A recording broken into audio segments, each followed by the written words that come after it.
hold on. We'll continue that conversation. Wait, I guess we're live. Hey, so if you're catching this recording at the averageguy.tv and you're like, hey, where's Home Gadget Geeks? This is not one of those programs. So we are hanging out. We're calling it Monday Night Happy Hour. An hour or two, Mike and I are going to see who joins us. Just kind of get together and chat. It's a good chance for me to always catch up with Mike out at the averageguy.tv/live. But it's going to be a long one, and I don't know if it's going to necessarily. No, I know it's not going to be structured. So No structure. Yeah, no structure. So just going to hang out. We used to do this, Mike, back in the days of Blab. Yeah. And you and I were talking a week ago. Like, we ought to just get back together on Monday nights and shoot it and see. Did you tweet at all? Did you let anybody know you're out here yet? Not really. Okay. I let Addie know. Oh, nice. Yeah. Very nonchalantly. I Awesome. probably should. My tweets don't go anywhere. I don't have anybody that listens to any. I'm not like one of those people who can tweet and say, "Hey, come down." Yeah, get over here. I have Twitter. No I have Twitter. I want to say Twitter envy. I have Twitter I can't quite think of the word that I'm trying to think. Like, I desire to be more active in Twitter. I am very I'm very admirable of people who get a lot out of Twitter. Like, when I hear, like, there are people, and I think you are one of those people that take Twitter very seriously. I have used Twitter for years as my place to get resources and it's the size of news that I can handle. Like, the 140 was is plenty for me. Yeah. And I'm a tip and a resource person. I like when someone says, "Hey," when I was really into design and like graphics and stuff, like, I was always just looking for a new tutorial or a new free font or texture or something that was just cool. And the designers and the photographers and the creatives were always just sharing resources um and I just enjoy the creative people, and I enjoy people who are I enjoy people who are really clever with their words and clever with their I feel like Twitter has that wit about it that I really think is impressive. But I have a listener, Tony Rayner, who's really good with his tweets. He maybe does one or two really good ones a day. And they're funny and they're creative and they're a joy to look at, and they're just like, yeah. How does he have this many opportunities every day to find these kinds of things? Is what I think. So I spend all day doing Instagram stories because it's literally it's almost like it's my ongoing journal. I don't write any journal, but I literally just talk to the phone. I don't look at who's watching. I don't see I don't That's a kind of a thing of mine that quip of mine that I can't. It's like a self thing, but I don't really care who's watching. I mean, I care about people, but I don't really do it because I think people are watching or I'm impressing people. I literally just do it, and I feel like that could be people's Twitter. They just enjoy. They enjoy it. Yeah. I don't take it as serious. I mean, I'm on it. I'm more reactionary. I tweet when the show is out and it gets retweets and some of those kinds of things. But I'm not on it. It's during the day I'm not on it because I'm on Facebook so much for work. Yeah. I'm impressed by people, especially people who have big followings or big, they know, like, they look at Twitter as if it's like they see the people. You know what I mean? They have a lot of people that are on their radar, but yet they know when somebody says something wrong on Twitter, or says something that is and I'm like, I'm so not in tune with like I don't have a pulse of anybody with such detail that I would know. I don't know. Like I read stuff and I find it interesting, but I'm not like communicating like I'm talking to people. I'm just, and that's where I feel like I'm missing a really key. I know that I'm not using it in the way that like um I would like to, but I also don't really have an interest in spending 8 hours a day talking to people on Twitter. But like I just wish I was a little bit more like I see the power that people have in Twitter. Like you just said, like, did you tweet it out? Like there are people like I actually see that as a really cool thing to be able to like, hey, my friends are on Twitter that my friends want to hear from me. I don't sense that I have that community on Twitter. Or anywhere really. Um, but and I think that would be cool. But um anyways, Yeah. what is Facebook through a Gallup Facebook page? Yeah, I have a couple that I monitor. And does work? Is it inner office? Like, is it people? Are there people? Are you dealing with people who are inside of Gallup, or is it No, mostly outside. It's our customers. Okay. It's our customers, and there's 12,000 of them or so, and so that are in that group. So the traffic moves pretty regularly. There's probably 9 to 19. I don't know. I picked those numbers. 10 to 20 threads a day, new threads. So it's constant. It's kind of constant movement in there. It's constantly being, there's new questions being asked, or we just produced a new product, a new report, and that came out last week. And so there's lots of questions around that. And, we do a couple webcasts a week. So there's movement around that. I mean, it's just, there's a ton of movement on things.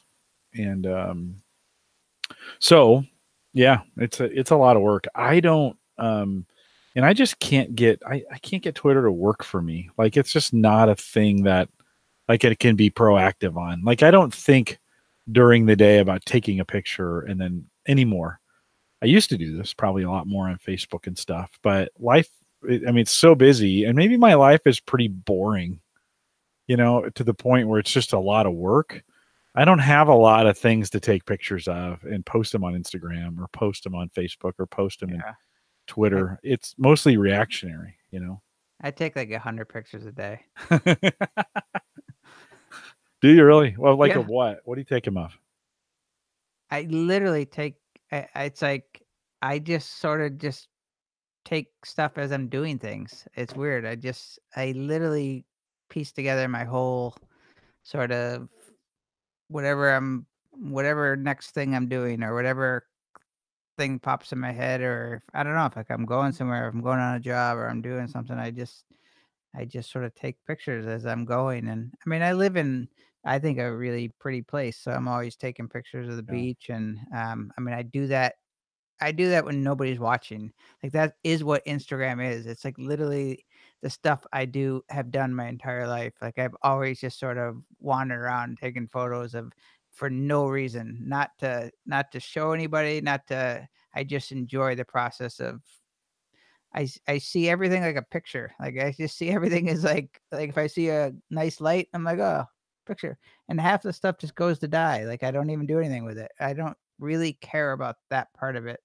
Um, I enjoy it. So Instagram has become this kind of like um it's just like a place that I know I can post it to, or I don't even post it to the main feed. I only go to Instagram stories, which it goes, it falls off at the end of 24 hours. I just do it as a place that I know that I can share it. And there's, you know, probably a handful of people, I get people tell me that they saw it and stuff. So like I know there's some people that watch it. I don't look at the numbers. I know it's not many.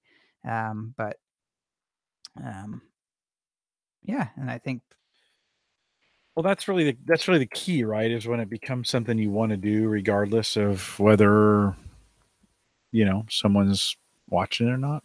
Looks like Randy Cantrell jumped out there in the chat room. I mean, I would be horrified to watch what I do on Instagram stories back, because I literally just say whatever I'm thinking. Like sometimes I'm in a good mood. I mean, I'm usually in a good mood, but like sometimes I'm just like, you know, ranting about something that never like complaining or bitching really, but like I would maybe go on a little rant about something that I was bugged about or something, and it's completely free form randomness. I try to do like tippy stuff. I try to like if there's something that I just learned, I say it, and I'm literally I'm almost just talking to myself. Like I really am.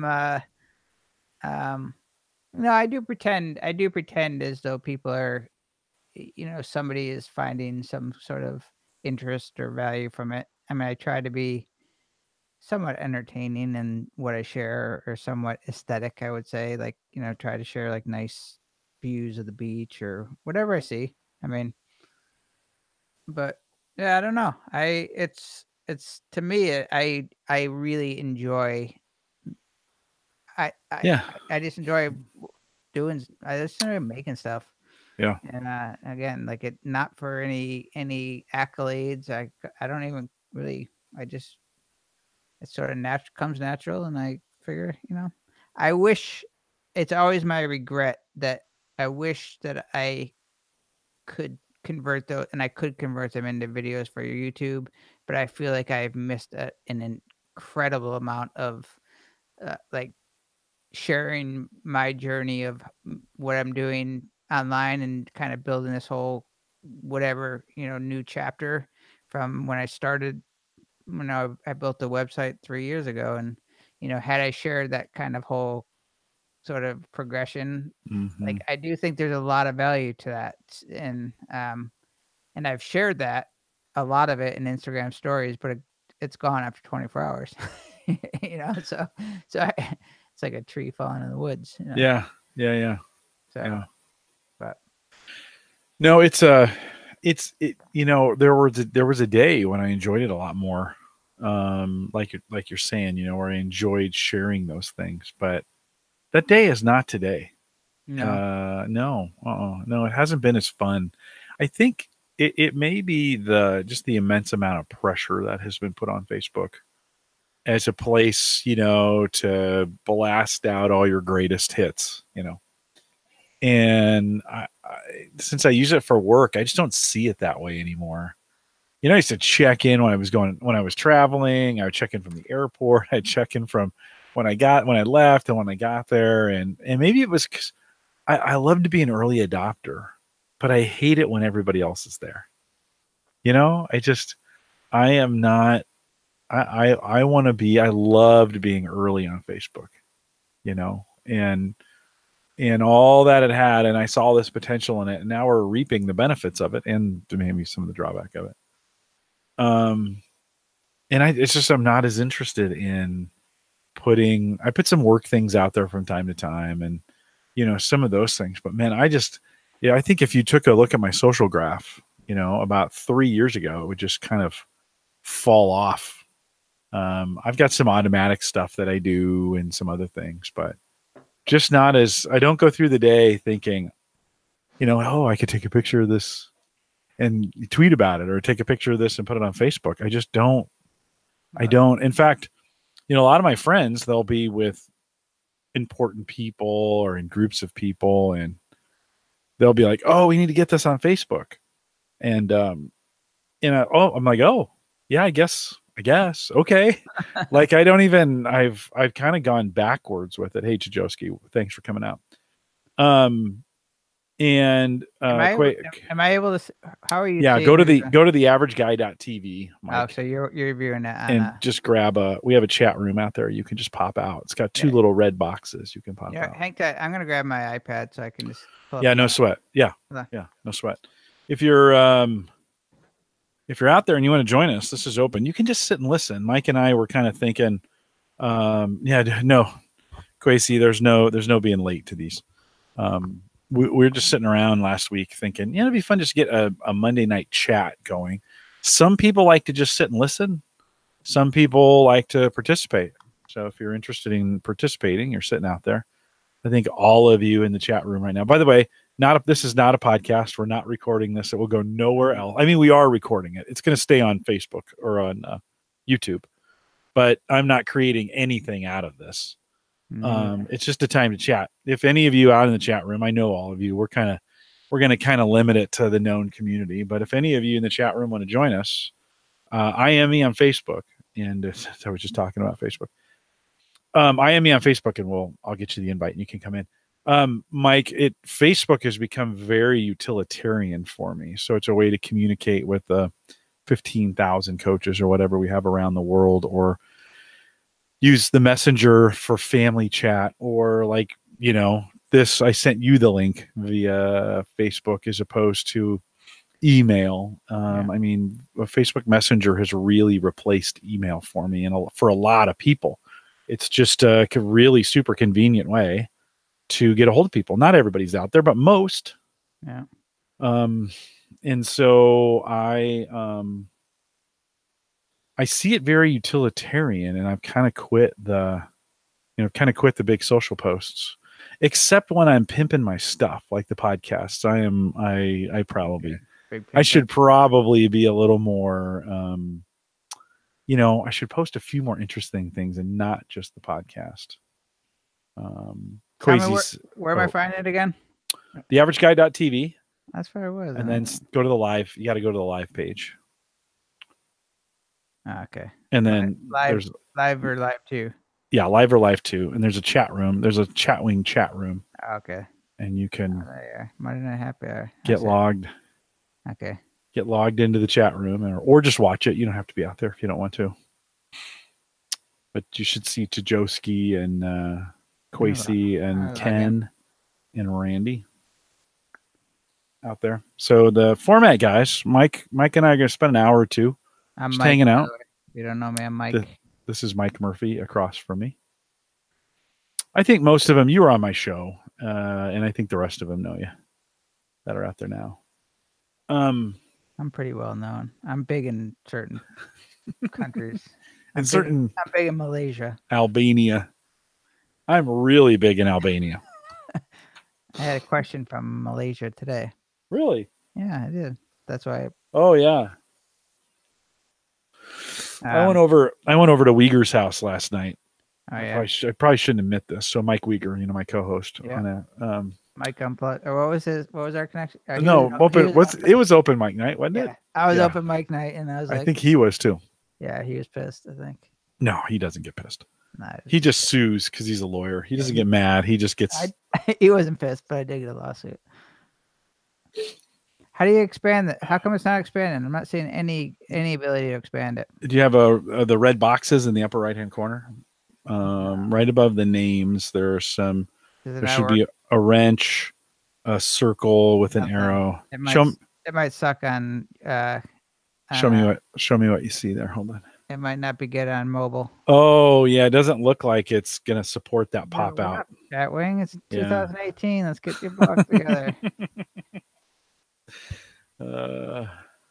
Some people do really drop the ball, and I'm like, some people are not keeping up to date with their technology, in my opinion. Yeah, and I think you have no excuse not to be mobile friendly. You just don't.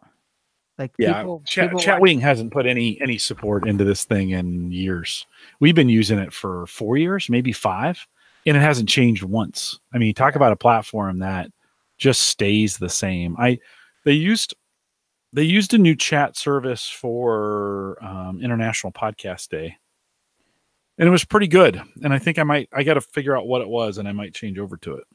What's wrong with the chat on Hangouts? It doesn't accept links.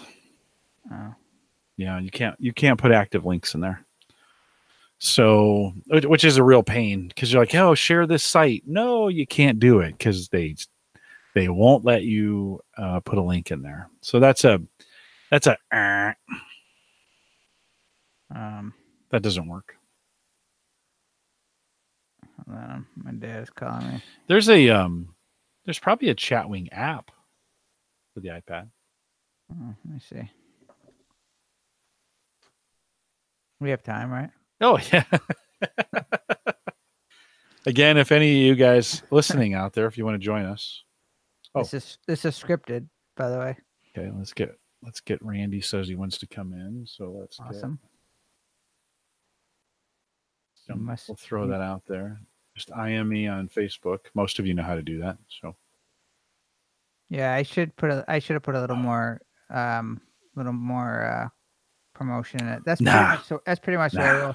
Actually, when you said there was something you said about like the reason you were trailing on social media or whatever, about something you said about you caring or whatever, but I think that is actually I see it as a strength that I literally, the reason I post the way I do on Instagram and the reason I do whatever, I'm not paying any attention to, or there's no thought that says, hey, is this good? Is this, are people going to like this? That doesn't even enter my mind. I literally am just like, this is good. Or, like I make stuff and I just put it up and I hope that people get something out of it. I hope that it's good, but the next day is a new day. Like I literally just, I don't think about it. So, I think that's my benefit, is that I'm not, there's no part of me that's really giving it much thought.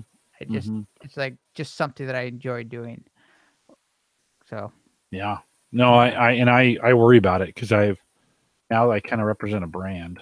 Well, yeah, you have different. I get a little, it's a little different. Even doing something like this, I worry about a little bit. Like, is somebody, are we going to do an open thing, and is Randy going to come on and do a Baba Booey, and all of a sudden, it's like, Jim, what the hell are you doing out there? Because my boss watches everything. I doubt he'd watch this far into the video, but you never know. So I always have to be careful. Hey, Randy, how are you? Good. How are you guys? Oh, you're sounding good. Yeah, doing well. The dulcet tones. Yeah. Randy, Mike, how are you? Have you guys not met before? I don't think so. I don't think so. Oh, nice. I don't think so. I've watched. I've seen you before. Yeah, I feel like I've seen you on. These guys are Ask the Podcast Coach or various Dave Jackson, Jim Collison style podcasting related stuff. That's all we do. Seems like it. Something to do with podcasting or something like that. Yeah. Well, it keeps us at like my mom would say, keeps us out of trouble. Yeah, or get you into it. I haven't been in trouble with Dave Jackson in a while. That is, we haven't gotten ourselves into trouble. Which means you're due. I think so. Yeah, we got contacted by I won't use the name, but maybe a top 25 radio host that's trying to start their own kind of podcast network. So they're seeing, this radio personality who it's got a pretty big, I think she has a pretty big empire out there as far as radio program goes, tech-based kind of thing. And I probably just gave it away right there. But so she contacted us, and Dave kind of sent an email back, was like, who are you? Like, they kind of, I've never heard of you. And I was like, well, that's probably, that's probably not the first good salvo to shoot across the I was like, this person actually is a pretty big deal in the radio business. I'm not sure I would have shot the who are you again. Who are you and why should I care?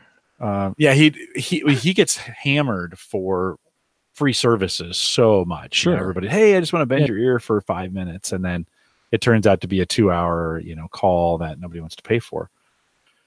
And so when that one came in, I was like, why don't you take this? Because they contacted us both.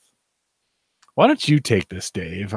This is more you than me. And he did not. I apparently didn't want to wasn't interested there. And so we might be in a little trouble. 15-second Google search would be worthwhile before you shoot your mouth off. Who are you card? Well, yeah, that probably wasn't the best. The best go around.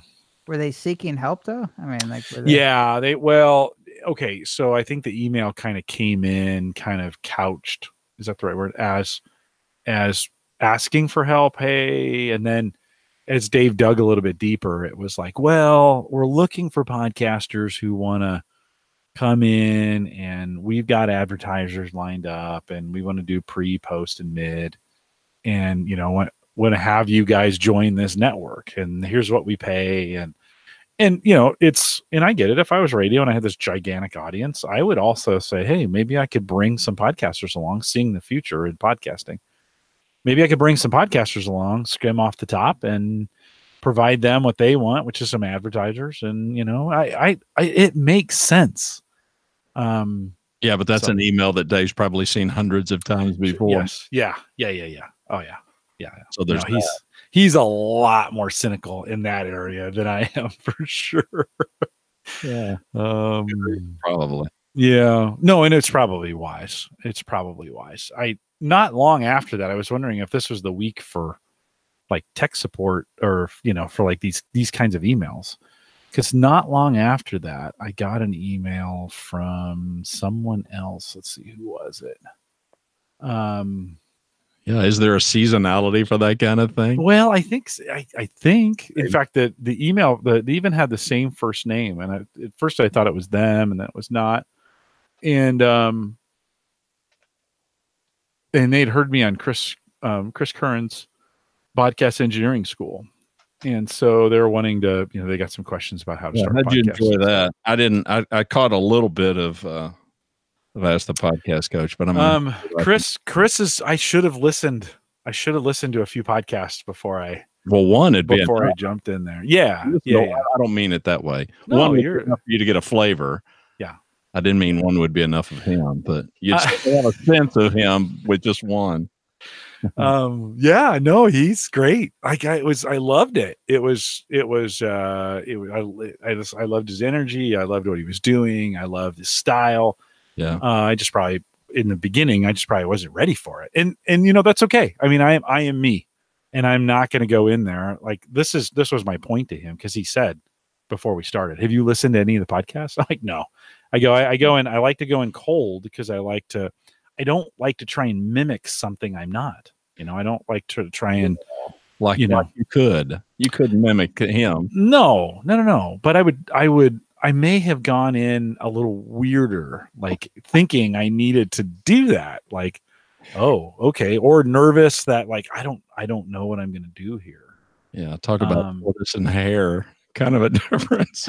No, it's frenetic energy. I was in the Gallup studio, so I was in a little bit of a different, kind of frame of mind. You weren't in the basement where you could shock jock it up. Yeah, and that's just not my style, anyways. So I'm not that way. Mike, did you hear any of that interview?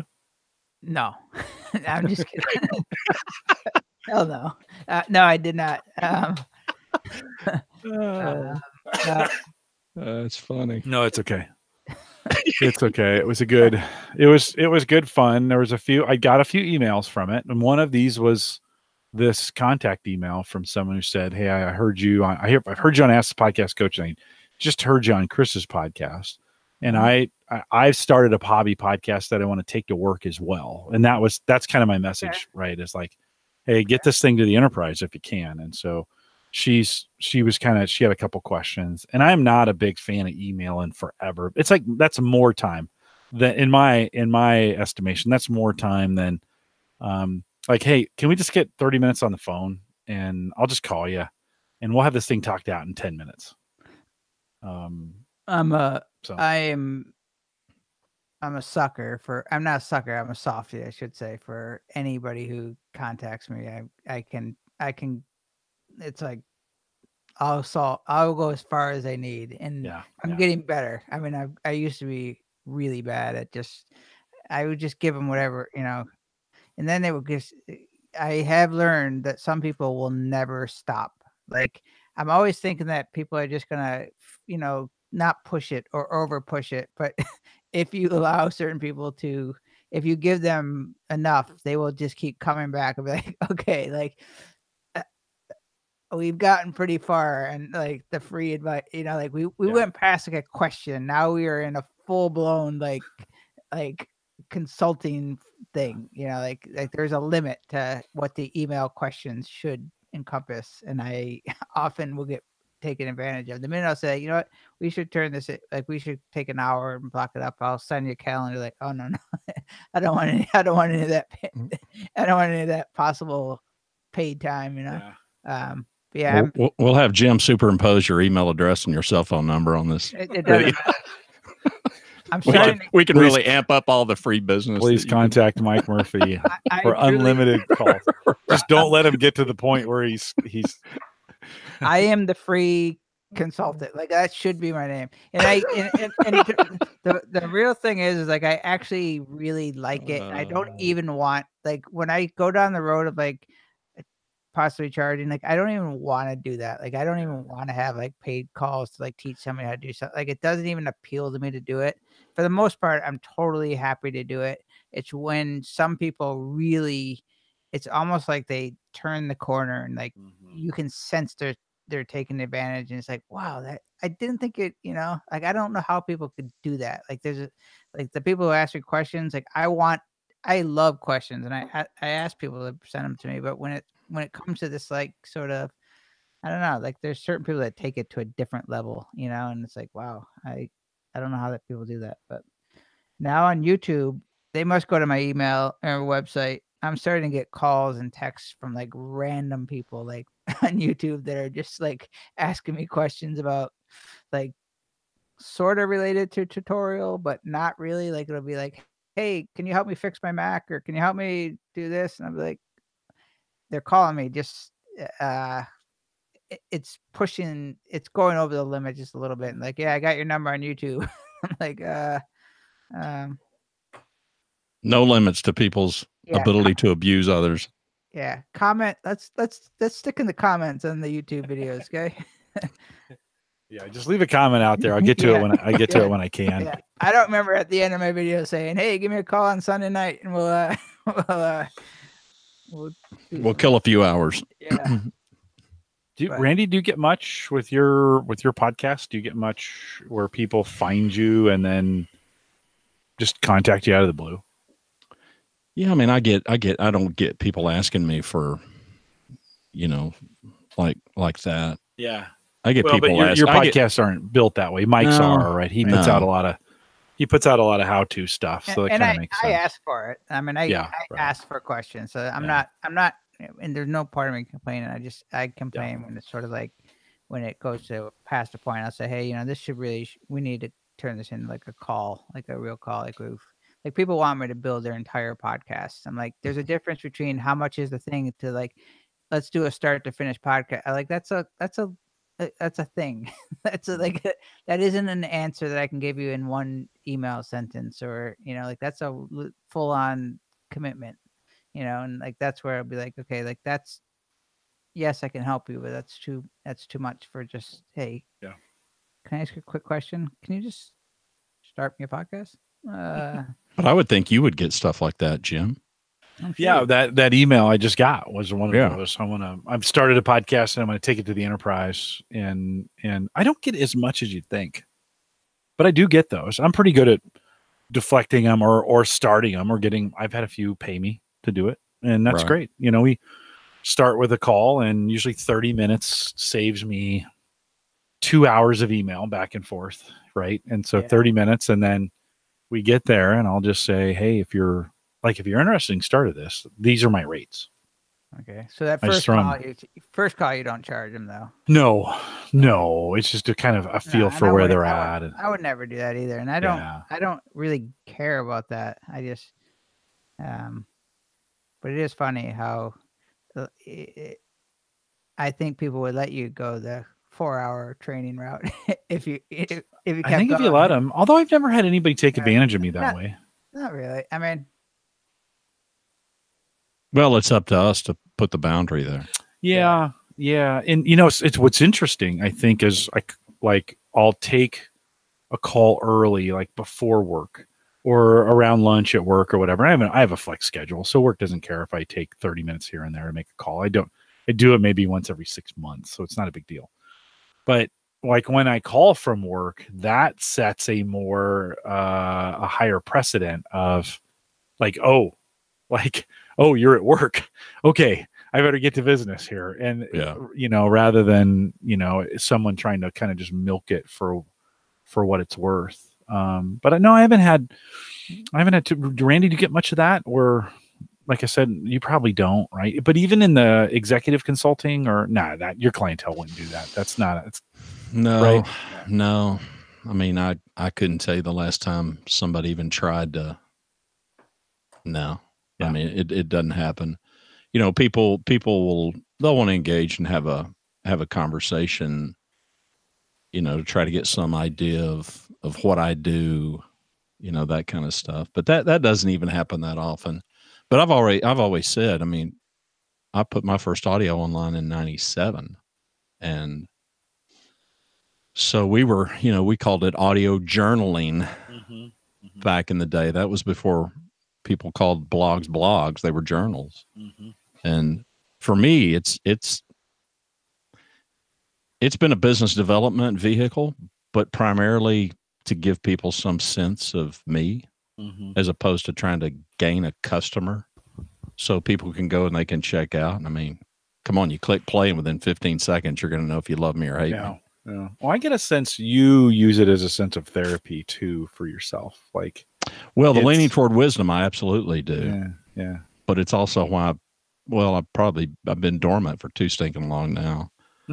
But changing the format just ditched me, man. It just absolutely ditched me. I needed to do it, and I don't regret doing it, you know. But it shot my wheels off. When you say changing the format, do you mean taking the music out? Yeah. You were good at that, and I get why you stopped. I get why you stopped. And I didn't have any hassles, but I don't know, and I don't look at stats at all. I couldn't tell you. I mean, I'm awful about it. Don't have a clue. Except but I'm like you. I'm looking for the emails. I'm looking for engagement that's completely off the public radar. Right. Is how I judge stuff. But yeah, the leaning toward wisdom thing was, that was depressing. I'm still depressed about it. And every once in a while I'm like, man, I could do so much with that group of songs. Yeah. Well, no, you were really good at kind of making it fit. You could take an album and then make kind of things fit in between. It was a radio show is what it was. I mean, I got zero pushback. I got zero. So there wasn't some tipping point for me that was like, hey, why are you playing music? I didn't get any of that ever. I get the opposite. I got publicists and people that were, yeah. I've had a number of people contact me, that have an artist that's coming here to Dallas Fort Worth that, hey, would you like to interview? And I'm like, no, I don't interview anybody. I wouldn't mind it, but I don't know. I just thought, I just don't want to. Yeah, I think it was smart. I don't want to wake up one day and. You don't need that kind of hassle. No, life's too short. You got a bunch that are out there that got music in them. Are you worried about that at all? Well, they're all off. They're really? Yeah. You took them all down? Yeah. Wow. Yeah. You went the full Monty. Oh, I did. I did. No, I burned it to the ground. Now, people in the private Facebook group, I password protected them. Yeah. So, do you think that protects against finding the copyright? No, but I do it anyway. It's a really small group. I mean, I've only got, I don't know what I've got. I haven't even looked. I got a little over 100 people, so it's not a big crowd. All right. They could sell me out, but I'm not that worried about it. I wonder. There's so many other ways that people could attack me. Well, I wonder if much more effective. I think people, though, if they're getting any copyright thing on music, it's not anyone writing them out. It's just automatic. The bots, finds them. The crawlers are finding them. I wonder if I was really just wondering if private Facebook groups are any different than anything else and for these crawlers, you know, like if there's a well, but even if it's in the Facebook group, I mean, if you go, you know, they are password protected posts. Right. So they're password protected WordPress posts. Right. Is what they are. So they probably wouldn't even. And so I don't know. You guys are more technical than me to know if a bot could see something that's password protected or private or. I have no idea. I don't either. But I also know that but that is how, you know, like I hear a lot of people, you know, who are talking about music or whatever, and it's not like somebody's going to find you or somebody's going to care and turn you into somebody. It's something automatically found that you. Oh yeah, that's right. And you don't, at that point, you're not arguing like, hey, it was just a small sampling. It's over. Right? The automatic thing found you, and the automatic thing got the ball rolling on the copyright strike or whatever that happens. And then it's like, oh, shit, that's too late. So that's where you run in the risk. And the vast majority of everything that I did, I would describe the artist as mostly obscure. Right. Not always, but a full 90% were. Yeah, they were pretty obscure. We're probably going to be people that the average guy or gal would not have a clue who they were. Yeah, I miss it. I miss it a lot. And you're right. That was therapeutic. Yeah. Yeah, no, I sensed it as I listened to it. For you, it was a little bit of therapy to go out there, kind of talk through. I mean, you talk through some, you know, some pains in your own life, your own struggles, how it affected you. I mean, I felt like I see you right now, like you got in a dark studio, smoking a cigarette, right. Right. Exactly. You had some bourbon right there, and you were just like, hey. You know, and I know you don't, but that's how I kind of pictured sometimes as you were doing your podcast. Well, I'm just kind of that way naturally. Yeah. Yeah. You know, at least on the outside.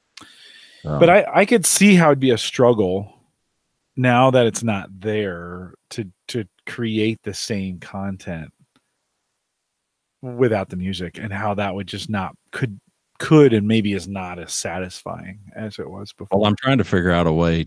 I've got tons of ideas. Yeah. I'm not lacking for the desire.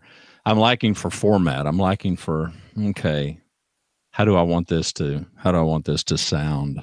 And I haven't figured it out yet. So I'm open for ideas if you've got any. Are you a musician yourself? No.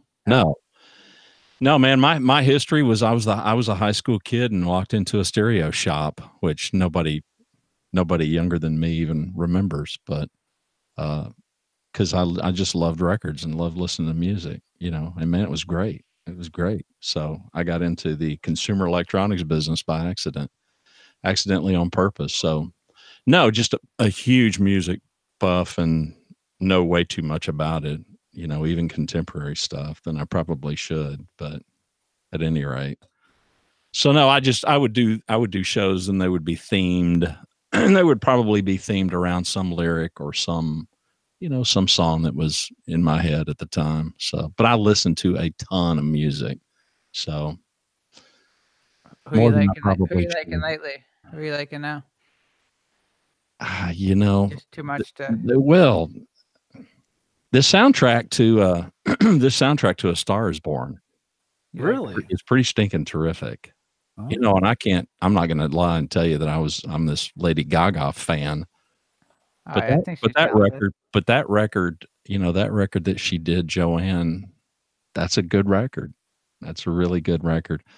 I'm typically into singer-songwriter, you know, kind of stuff. So yeah, I'm all over the board. I can go from Motown to. Yeah, you've got an eclectic. Like I listen to all those podcasts, and the genres you would jump in between country and new country and some old country, and then you'd flip over to 80s, and then you'd bring some newer stuff in, and I was always like, wow. And you've said several times, like, I listen to a lot of music. And I just didn't realize how much you actually listen to. It's like, wow. Yeah. That that's is my vice. that is a ton. Quasi, hey, welcome.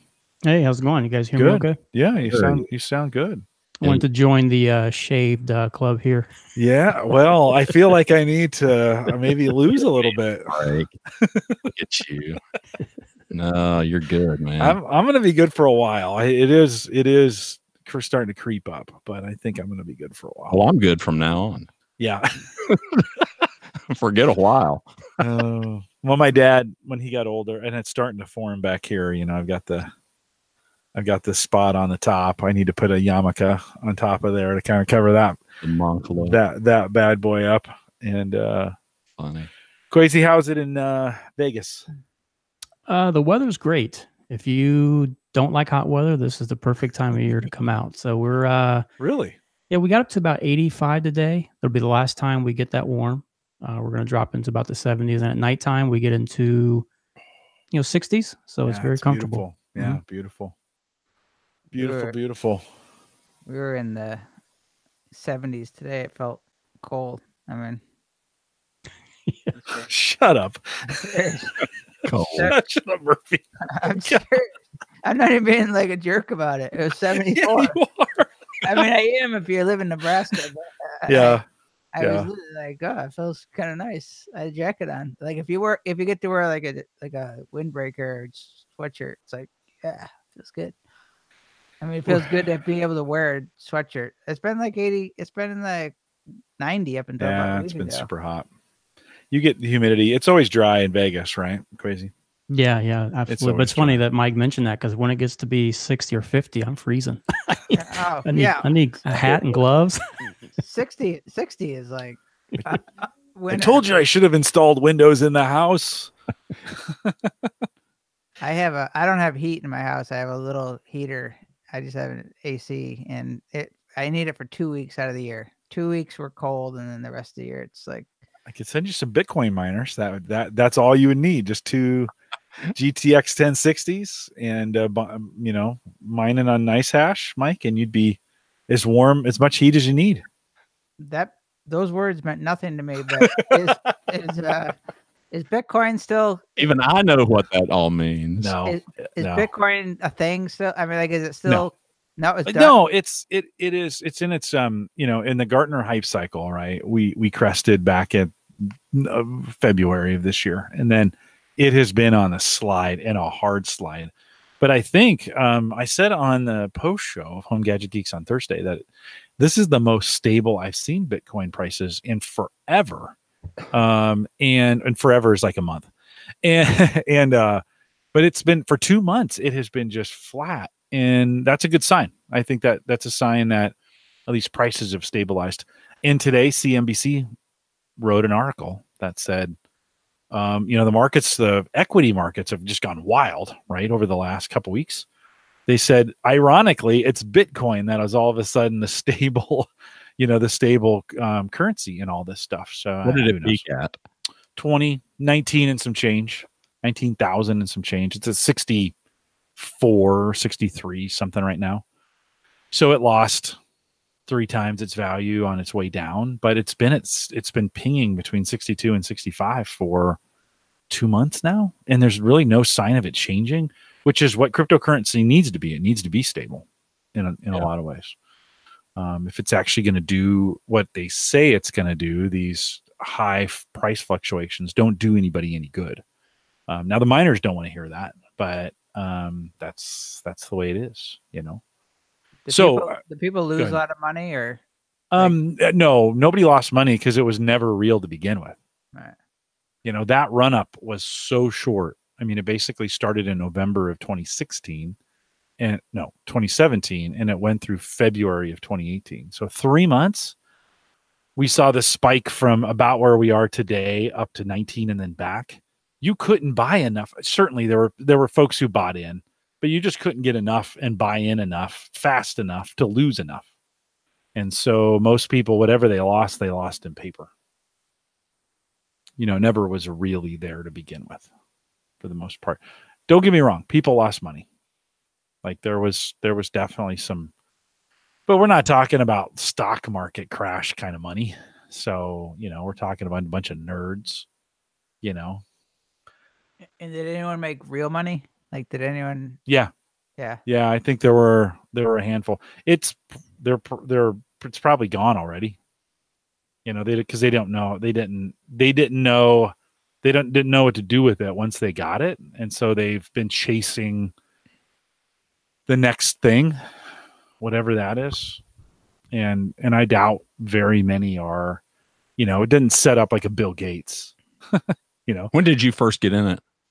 About June of 2017.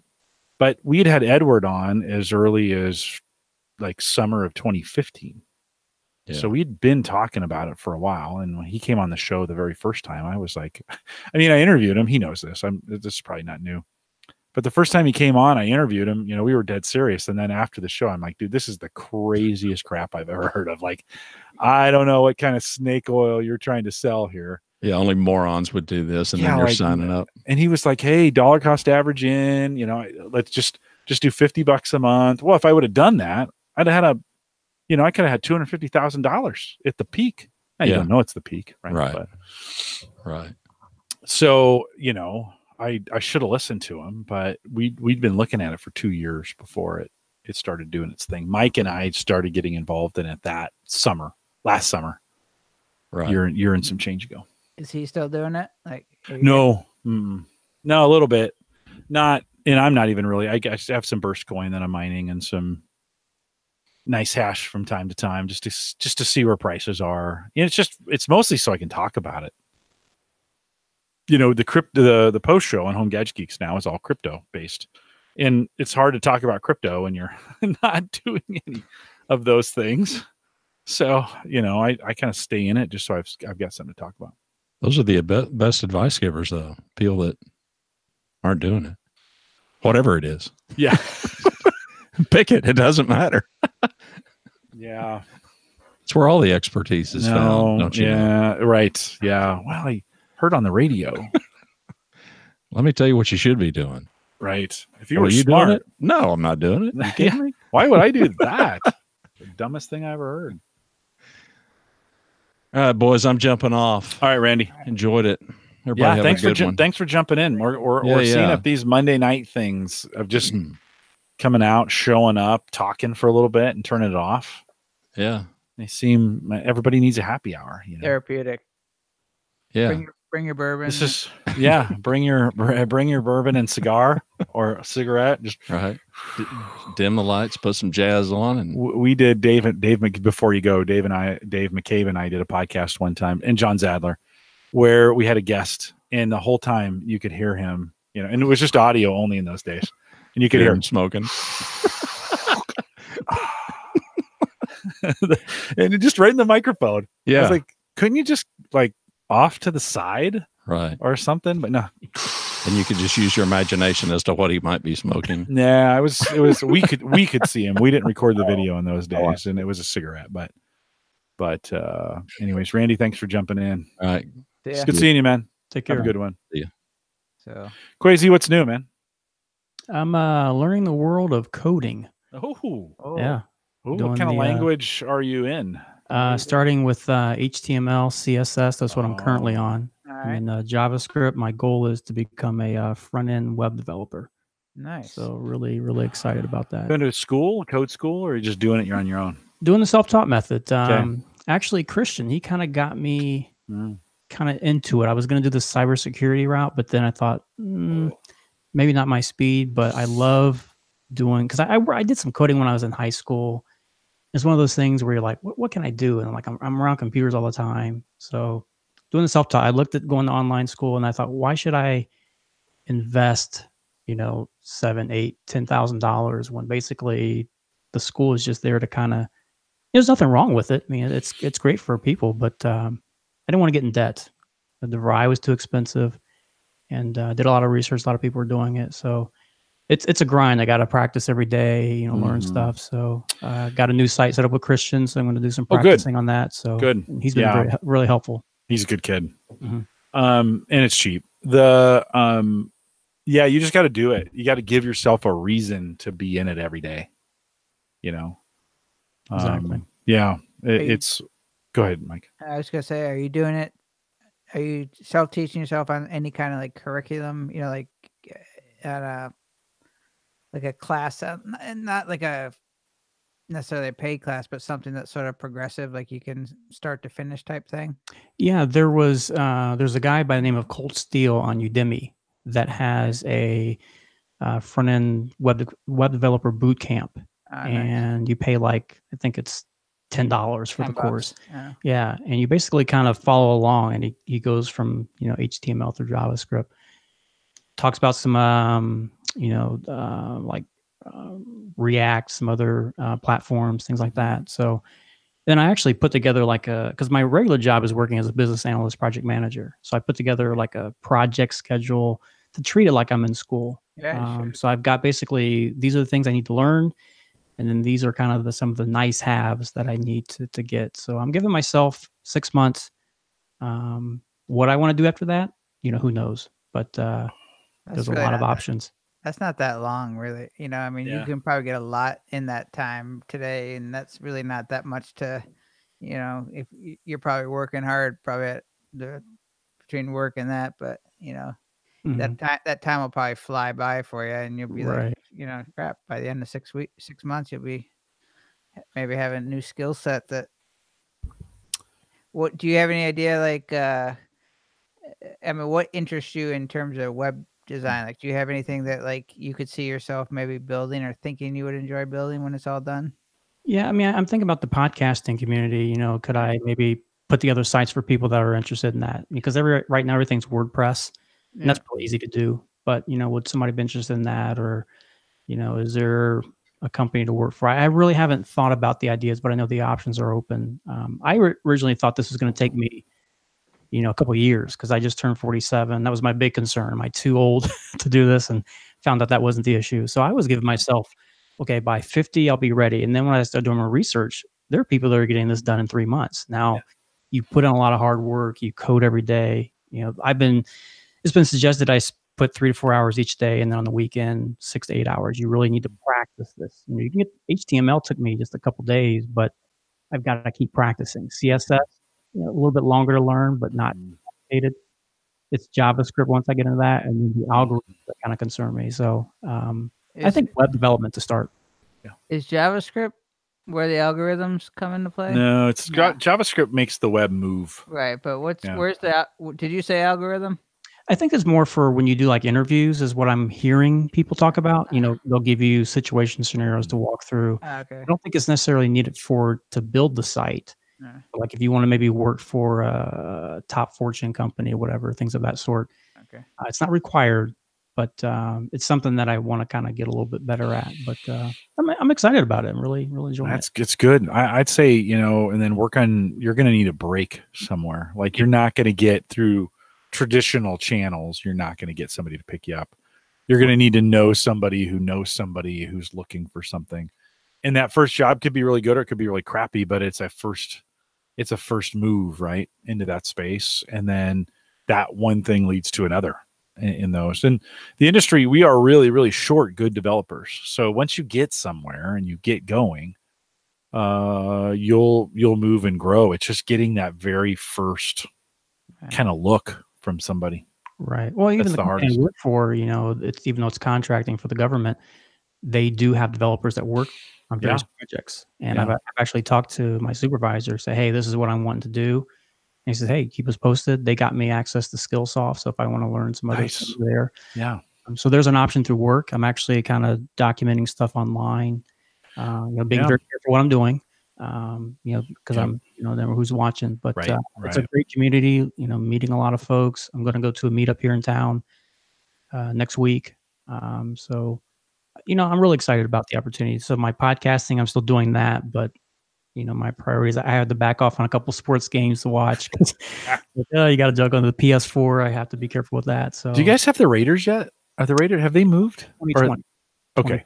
Okay. The stadiums, they've got a couple of the I-beams up, but they're not projected to be finished until the fall of, I think, the summer of 2020. And is that an outdoor or indoor stadium?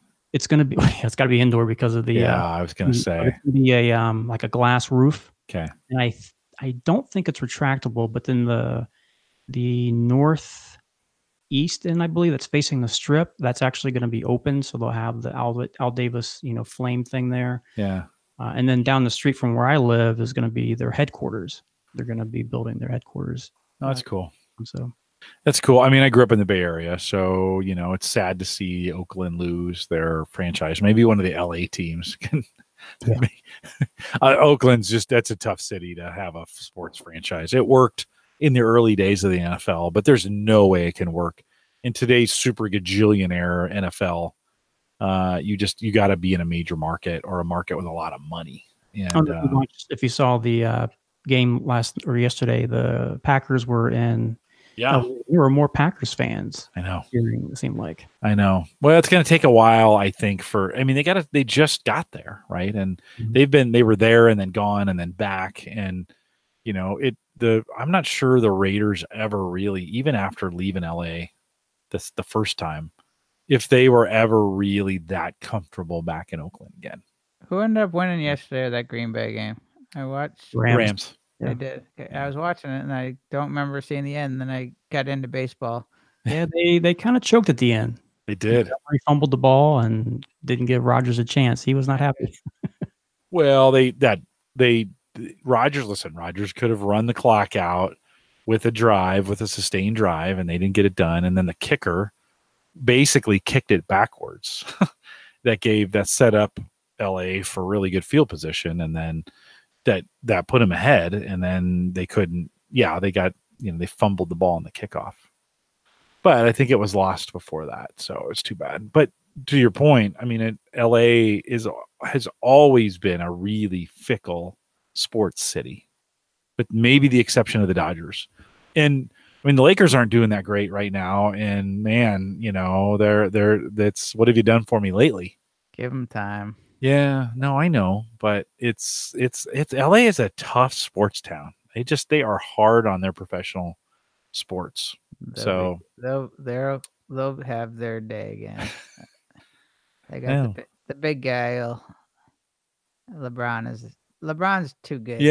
Yeah. Well, he's getting old, man. Come on, he's getting old. He does have a lot of mileage on the. Even Shaq struggled in the final years. Shaq's like physique is not the same as That's true. That's true. They say right here in Vegas. I've seen, it's been a while, but LeBron's like the way his body is truly, it's like a lab. I mean, in terms of like the way he works out, the way he eats, he is like a specimen of he's a freak of nature, I think, with his body. I mean, nobody's just can stay away from injury forever, but I think he's got a lot of mileage, and he's still holding up pretty well, and he looks pretty good, right? That's the thing. I mean, he has been through some stuff to get it done. So he gets he gets whacked. That guy gets like physically just, but he's also built like a tight end or like a brick house. So cool. Quasi, you podcasting at all then? Oh yeah, I'm still doing that. We just created a couple new ones, working with some of my co-hosts. I had to get rid of some. I think the last time we talked, I was doing a whole bunch of them, so I finally. What are you down to? What are you doing? Doing 7. I know it sounds like a lot, but that is a lot. Some are seasonal though. Yeah. So my main focus has been on the Golden Knights, the hockey team here in town. Mm-hmm. That gets me a lot of listens. That's probably. I bet it does. Didn't they win? Didn't they win something big? Did they get close? Short of winning the Stanley Cup. Yeah, okay. Washington beat us, unfortunately. Okay. That was a good story. I'm not a hockey fan, but that story was kind of cool. It seemed like. Yeah. Our first professional team in 113 years, the existence of the city, and it's taken the city by storm. We had the October 1 shooting, and you hear towns that have sports that kind of help with the rebuilding, and that came into play. And people doubted, Vegas hockey desert not going to work, and it's here to stay. There's a lot of youth hockey in town, and a lot of fans. So I think it's brought the community together. It's something to. I mean, I've only been here 9 years, and I was more of a Blackhawks fan, but I'm sold. So It's been fun. Are you the only podcast about it? Are there others doing it? Well, I know the team has. I know when it started, I tried to contact them about doing something, never heard back. I tried to, get in like a media pass. I wanted to record some audio to do for background for my podcast because I know they have a rule you can't bring recorders in. So I never heard anything, but I know the team has an official one, and I remember their name is really long. And I said, hey, you guys might want to shorten it up. Never heard back from them. Trying to give them some advice. But as far as other people, there's a gentleman that does like independent reporting. He has one, and then there's a guy who does a YouTube live stream. But outside of that, I don't know too many that are doing any. So last year I did one for every hockey game. And that wound up including playoffs being about 112 episodes. Yikes. Wow. It was way too much. I had to actually back off. So this year, I'm just doing a weekly recap. I record the games. That way when I watch them, it only takes about an hour or so. I can skip all the commercials. Then I do a recap. It hasn't affected my listeners. Really? I've asked people, hey, if you don't like this format, let me know. No one's, commented and said, go back. And I think your listeners are accepting it as long as you explain what you're doing, the reasons why.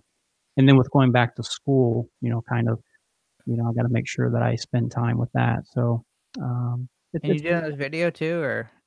For that one, no, but I do one for the Chicago Bears, and I do a live stream on YouTube right after the game. We get on for about an hour, and then I record that and make it available as a podcast. So that one, we get a lot of engagement on the live stream with that, because people start seeing you and they expect you to come, each week. So that one we do every week. What's your workflow look like? I mean, do you feel like you can push through podcasts pretty quickly? Now, yeah. It's interesting you asked that because last year I was using GarageBand, a bunch of other steps. And I remember I was watched a webinar with Steve Stewart and started learning there are other DAWs you can use. So basically I've cut down, I think it was like 13 steps down to 5 in terms once I switched over to Logic Pro, and that saved me because the problem was I was exporting and importing. It was just a mess. So right now, the live stream I like because, I can record it. I usually don't have a lot of mistakes and then push it out. There's no post or editing. And then if it's a regular podcast, I've got my template in Logic Pro, towards usually it's myself and maybe my co-host. So the EQing stuff I don't have to mess with. It's just a matter of doing some tweaking, editing, and then pushing it out to, for the folks to listen. So we recorded today, matter of fact, because I had a problem with a sore tooth and couldn't do any recording this weekend. My co-host and I, we knocked out, I think 4. And then I'm going to start editing them tomorrow and we can get them out pretty quick. So still more, a lot to learn still, but yeah, it's pretty easy. That's not bad. Quasi, because it's a local podcast, do you get recognized? I don't. No, I don't. I've thought about ways of maybe doing some promotion, maybe put something in the car or whatnot. But no, I haven't had those stories where it's, hey, you're the guy on. Not yet. Yeah, no. I mean, it might take a little bit, but if that's okay. I do this for fun. I mean, I'm not a big podcast as far as numbers. I'm one of those small guys, but it's enjoyable. What when you look for engagement, is it a numbers thing, or what do you especially on the hockey one, because that's such potential. You hit it just the right time. They did really, really well. What do you look for from engagement? I think what you said the other day on Ask Podcast Coach with Dave, it's more the feedback, whether it's comments on iTunes. I've gotten a few emails just saying, hey, enjoy what you're doing. And they're not lengthy. That to me is more important than the numbers are nice because you want to know, hey, if it's 0, we got a problem. But I do look just to see. And the other thing too is to kind of get an idea of where people are listening. And it's amazing that there are people that are listening across the pond to the hockey podcast. So it's not just here in the US. So that's kind of cool. So then you kind of can curtail your message, or maybe at the end, maybe thank, hey, if you're in such and such, appreciate you listening. So yeah, hockey has come back, which is an interesting, it's probably the best I've seen it in 2 decades as far as popularity. And it's back on the map, and I'm hearing people talking about it and people are watching it, and there's something around it again. And I don't know if that's because the NBA has stumbled a little bit again, or I don't know. But it's an interesting, it's a good time to be back in. And I bet I'm sure you get some strong Canadian listeners as well, because it's just so freaking popular up there. Yeah, I got a guy that friend in Canada, and he actually encouraged me to do it. And last year's my first full-time watching it. But to answer your question, I think it's the other sports have kind of gotten soft, especially NBA and football. The rules are, I get it. You want to protect your players, but yeah. as a fan, I remember we were talking about this earlier today when we watched NBA in the 80s, people were physical. It's like we need penalty boxes in all the sports. And hockey, that much hasn't really changed. So I think there's that aspect of, I don't think they've really lost themselves. The other thing too is you don't see a lot of off the field or off the ice issues in hockey. Hockey players are, it's a different breed, I think. Because they get to fight. They get to fight while they're playing. Yeah. They don't get to do that without getting somebody. I haven't been watching much TV at all about sports. I used to be really kind of in tune with stuff, but after the fight the other night, like with the Lakers and Houston, did you see that fight? Yeah. Yeah. I thought it was interesting that somebody got on. It was like somebody got on. It was basically like, I know I'm not supposed to say this as far as thing, but that was like the most enjoyable thing of that game. It was kind of like interesting because it was like, of course, yeah, you have to pretend like it was horrible. But it's like that was actually like, who didn't enjoy watching it? And it was kind of funny, but it's like that to me. All it said was like, wow, people are really like getting disinterested in certain things because, I don't know, you need a fight to add some excitement versus just a good game. But they fight less in the NHL now, don't they? That seems like that's gotten a little less. But you cover it, so maybe not. Maybe I'm wrong. Well, I don't know like what the trend is. I can't honestly answer that. I know for Vegas, they are one of the fewest teams to actually be penalized for fighting. That's not their thing. But then again, they don't have a lot of enforcers except for when they got Reeves last year. I know this, though, that there is no correlation from a team that is fighting to actually having success in terms of getting to win the Stanley Cup. Like LA historically has been the most team penalized for fights, but they don't always get to the Stanley Cup. So some people make that assumption because you're physical, you're going to win. Well, that's not always yeah. The Bruins. I always thought the Bruins were like used to fight a lot. I don't know. I have to admit. So even though Mike, you said a minute ago the fight at the basketball game was the most exciting part, you didn't say it. You were repeating somebody else. I enjoy watching Olympic hockey because there is no fighting and the rink is bigger. And so it leads to much more coordination and much more plays and a little less violence. Checking is a little bit harder. The puck moves a lot faster. There's a lot more open space. And that style of hockey I really like it. And then it gets super national, right? When it's the Americans versus the Canadians or the Russians right? It's great. Like that is, to me, and now I grew up in the 80s and it was the Russians beat the Americans all the time, right? And so we grew up kind of hating them and, you beat them, Miracle on Ice, blah, blah, blah. But I still love Olympic hockey better than I like the NHL. Don't get me wrong. NHL is just so fast. Like it is just everything is, and they're coming in and out of off the bench. They're just changing like crazy. And it's just a little fast. I kind of like it a little bit slower. That killed the conversation. My hockey knowledge is so bad, but the 80s US, that was like, oh dude, that was so great. That was. That was like we'd won the Cold War. I know. When we beat the Russians in hockey one time. Granted, it was like we'd won the Cold War. That was fun. I remember that vividly. Yeah. That was what, 80 or 81? No, it was 80. Yeah. It was 80. Yeah, it was a Sunday. It wasn't even the finals. It was the semifinals. Right. I was 11. Yeah, I wasn't very old myself. 12 maybe. I got a notice today on Facebook. Crazy, you weren't born yet. No, I was 9. Yeah. Oh, okay. Right. I was still a young one. I'm 49. 40. I'll be 49. I got a message today on Facebook, seeing if I could come to the 30th anniversary or 30th reunion. I was like, holy crap. Like, wow. I thought 20 was a lot. And I guess that was 10 years ago already. Yeah, I just did 30. I'm not going to be able to go, but I said I'll see you at 50. No. Yeah, nobody else will be there. 30 is a big difference. Like 10, no changes, right? Everybody's just still the same. 20, about half, I think, or have changed in some way. You know, you probably lost one or two in the process. You know, we lost a couple, and we had a pretty big class, 3 and some change, 350 maybe. And man, at 30, it was a big difference. Like I had trouble recognizing people. You know, you're like, wow, like who?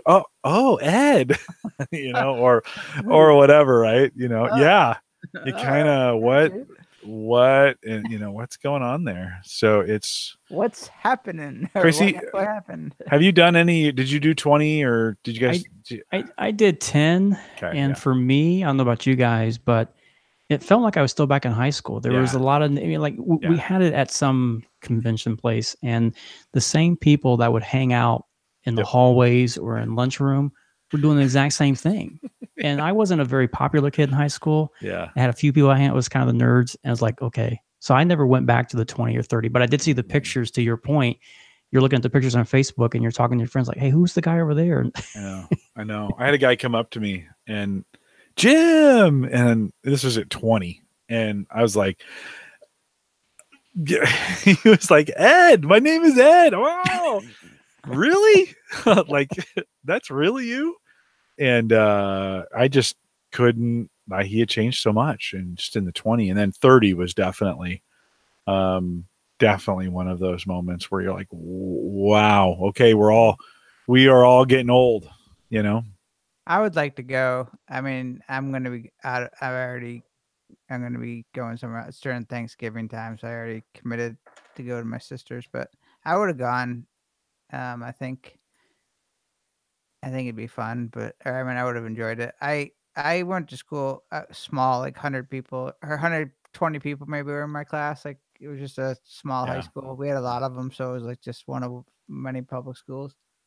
But like I liked like the people in I'm not like one of those people. I have a horrible memory. Like I don't live in high school. I can remember. I forget a lot of things, but like I do remember liking everybody. Or you know, like we had a class that was like, I don't know, people kind of generally liked each other.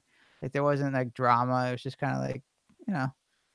But when I went to 20, I would go to like, you know, you always had that friend that like remembers everybody, or I'd be like, don't leave my side. Like I need help. I need it. Cause like I moved away. Like I left like, and I went to a high school where like a lot of people kind of stayed in that area, you know, like they kind of just like, there were a lot of people who stuck around. And so like, I left like right after, and I never went back really other than just to visit. And so like, you know, as much as I liked everybody or seemed to, I just sort of I just kind of forgot, or just, you know, like you remember, but you just, the recall isn't like instant, you know? Yeah. But Crazy, you're right. Everybody groups up in the same groups they hung out with in high school. And I was a fringe guy myself. I was friends with everybody, but had really no good friends in the loops. A few, and the few that I had weren't there. And so we still had fun. It was so funny. So we went to this hotel, really old. I think since we left, they've torn this thing down. It was really one of the oldest in Los Gatos.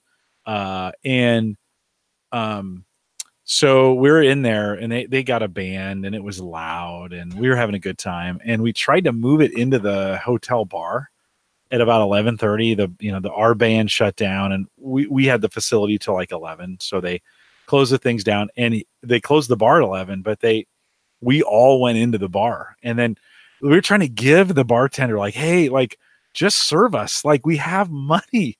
Like we're going to, and nope, we're closed. You can't. So we ended up spreading across, walking downtown to find a bar. But I found that so odd. I was like, here's a guy obviously not getting paid by bar receipts. because he had 50 already pretty hammered people walking in, want to drink more. Like that is a bartender's dream, and they just wouldn't serve us. So it was too bad. Crazy virtual happy hour. We're calling this Monday night happy hour. I'm drinking some Oktoberfest, but if you were out at a happy hour, what would you tequila. be? Next time I join this, I'll have tequila. Yeah. I didn't know what the rules were, so next time I'll be prepared. So we don't have any rules. We just started doing this. This is literally that was the whole purpose, is just to show up and to see what happened, just to kind of catch up and see if people would jump on, or there was a zero. In fact, I actually had 9. I thought it was 9 o'clock, and so like when you sent the link, it was like 7:52 or 3. I was like, oh, I guess. And I for whatever reason, I thought you were saying 8 o'clock, like your time, and so I kind of said, all right, and then and then I looked on my calendar and it was 8, so I said, oh crap. But like there wasn't a stress level because there was nothing to this in terms of, that was the whole point, not to have really any agenda or not to have any. Yeah, what do you think? Crazy, no agenda. I like it. This was the reason why I jumped on. So yeah, it gives an opportunity, because I usually just kind of sit in the back and listen because I enjoy the content that you have, and not really, for me to. But when you just have a open hour, then Well, we used to do this on Blab, and it was just so much fun. It was out of control, but it was just so much fun. And so Mike and I were talking last week, and I'm like, it maybe 3 out of 4 Monday nights we had to just show up out here for a couple hours, see how it goes, see if anybody would come out, because I'm always surprised at the number of people who just sit and listen, like just have it on, they're working, they're doing something else. So to Joski, Ron, Ken, what are you guys doing right now? Like they're just listening, right? They got the Patriots on, Monday Night Football. Monday Night Football. And then well, I better not. Good thing you're not showing it, Mike, because I had Dwayne showing Thursday Night Football the other night and got us booted off of YouTube. Yeah. They booted you with just a video showing? No, they didn't boot me. Technically, they just locked the video and said, "Hey, you got copyrighted material. We're going to block it in the United States." Well, even without the sound? Yeah. Wow. Yeah, just showing it. Wow. See, talking about good algorithms. I mean, when you talk about copyright, like you don't have sound. That's what I was saying with Randy. Like the people who get in trouble with music, I just hear a lot of people that think they're going to talk their way out of it. Right. It's like there is not a human being like knocking on your channel and saying, "Hey, you can't use that." There's some thing that's just it's an algorithm. It's just and if Google's algorithms, like I'm way into the Google ecosphere of like pretty much my entire world now is Google Drive, and I'm using Google Photos for backup, all this stuff. Their stuff right now is so incredible in terms of like recognition of photos and text, and it's only going to get increasingly more. I mean, I think it's that same thing. Like it's literally becoming where they can recognize stuff. It baffles me. Well, they nailed it, and they nailed the upload first. So the live one made it 2 or 3 days before it got nailed. But I uploaded, Friday night, I uploaded the recorded version, the edited version, and by Saturday morning it was blocked. Wow. And I was like, whoa. And then I was like, for what? And they give you a little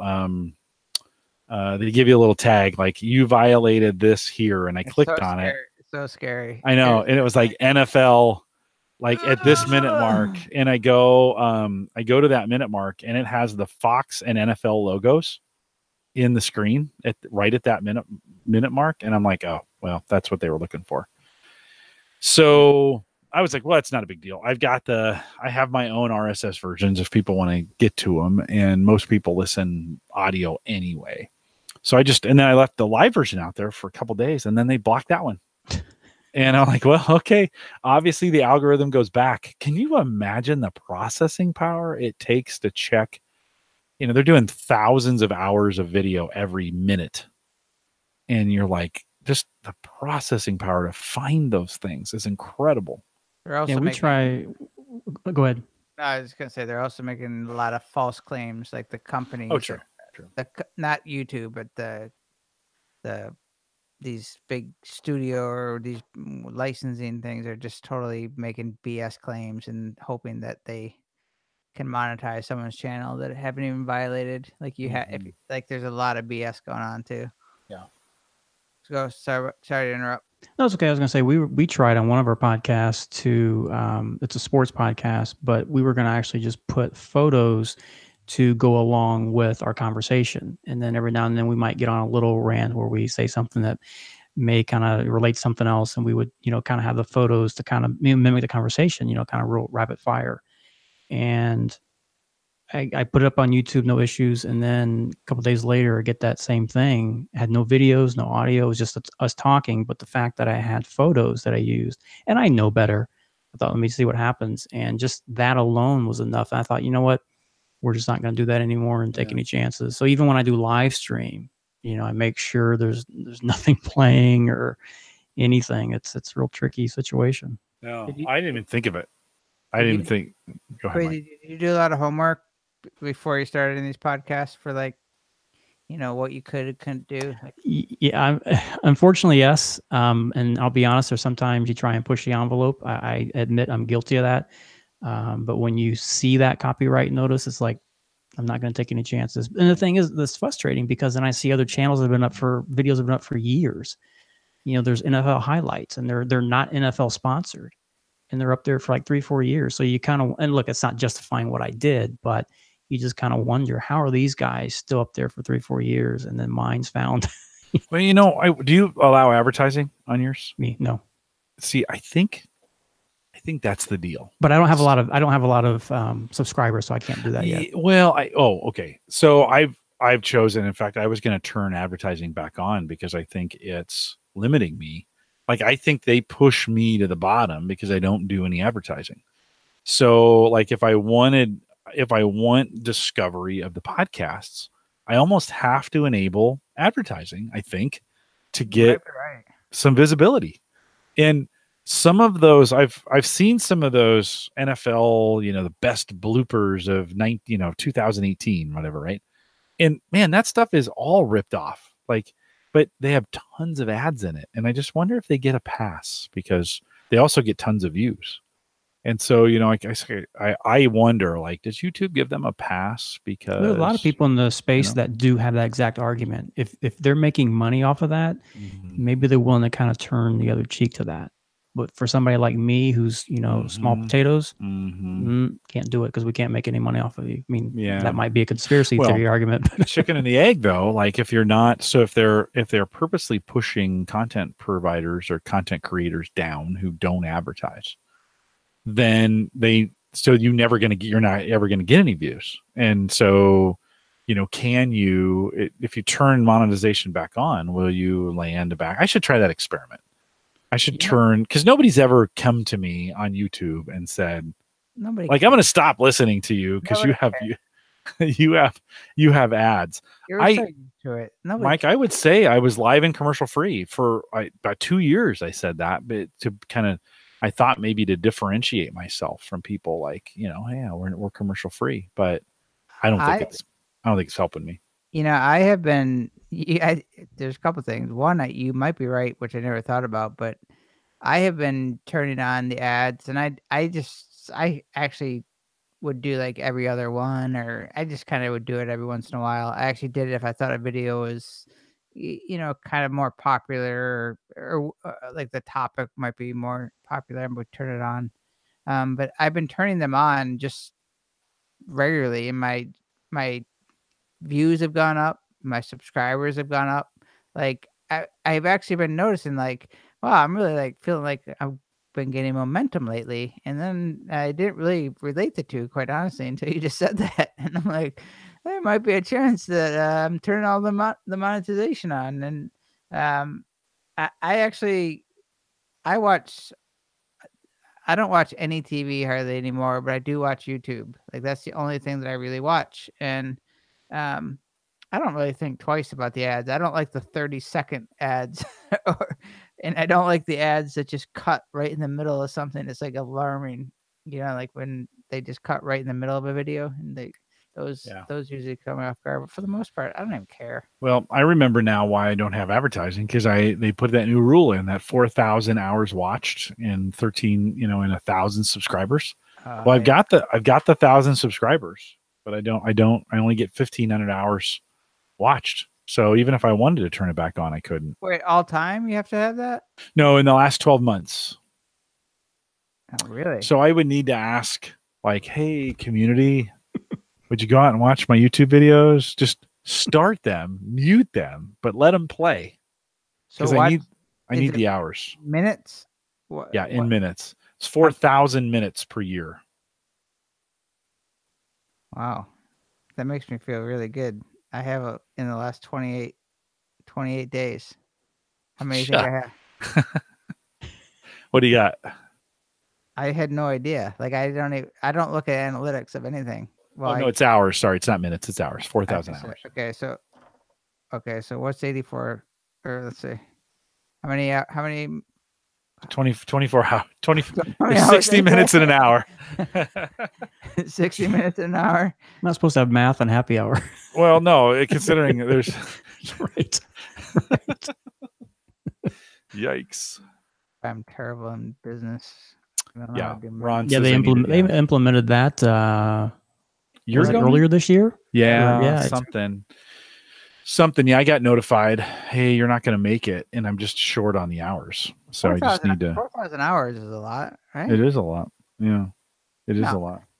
But I wonder if so say this Thursday, Quasi, I go to the Home Gadget Geeks community. I'm like, hey, look, I need some hours. Just start our YouTube video. You can just mute them. Just start them, go to work, right? And so say I get to that 4,000 and I turn on monetization. I wonder if that would change. Because I watch guys that get videos chopping down trees and they get, 25 or 30,000 views. And you're like, the guy's chopping down. Now I'm watching it. So obviously it must be kind of interesting. Oh my gosh. Well, are you still watching the, well, it may not be in play right now, but you were saying you were watching things about the volcanoes and that channel's kind of gone just based irrelevant. On activity. Because every day they were showing new updating coverage of Fissure 8 and the Kilauea. Anything you've been watching lately that's kind of caught your Yeah, I'm watching two guys build boats, which is kind of cool. So wooden yachts. Samson Boat Building Company, I think, is one of them, and then one's Acorn to Arabella is the other one, and they're taking two different approaches on building. And I'm never going to go to sea. I don't even like the water. I have no intention of building my own boat, but watching these guys, these craftsmen, build this very complex and complicated tool, these yachts of sort, is just phenomenal. Like the craftsmanship to watch them chisel out areas to receive a frame, or one of the guys poured their own keel, or which is like they had to rig up a way to get all this lead so they could pour a keel. Like, geez, guys, like that's crazy. A 2,000 pound keel or whatever those things, whatever they weigh. So yeah, those have been two. And then I'm watching this couple, Jesse and Alyssa, build this timber frame house in northeastern Idaho, Washington, somewhere up in there. I think I know who you're talking about with that. Pure Living for Life. Yeah, I think I do know them. I think I saw. Do you know? There's a filmmaker, like a YouTube guy that went and filmed. I think Levi. Yeah. Yeah. All right. You went and filmed there. I know Levi. Okay. So yeah. I was like, when you said that, I said, I think that's probably the same. Yeah. Levi. Yeah, they're great. They're great at what they're doing. It's really hard to do that kind of filming every single day. It really is. Oh my God. And get stuff done. That's the whole thing. Like right. when I was like, I was really kind of set out to do like behind the scenes stuff. Like that was like my ultimate goal when I first started things. And I find like one, I kind of work fast through things, or like I kind of like move through when I need to get stuff done. Like I kind of get after it, sort of. And it's really hard to kind of set up. It's hard to really capture what you're doing when you're constantly having to man the cameras and kind of change the angles and do the lights, and like it's having a crew or having somebody do it for you is one thing, but having to like do it all, which is what most people do, it's very interruptive to try to actually get stuff done and film your process. Yeah, and they're making a 30-minute recap video every day. Yeah. 30 minutes of video is like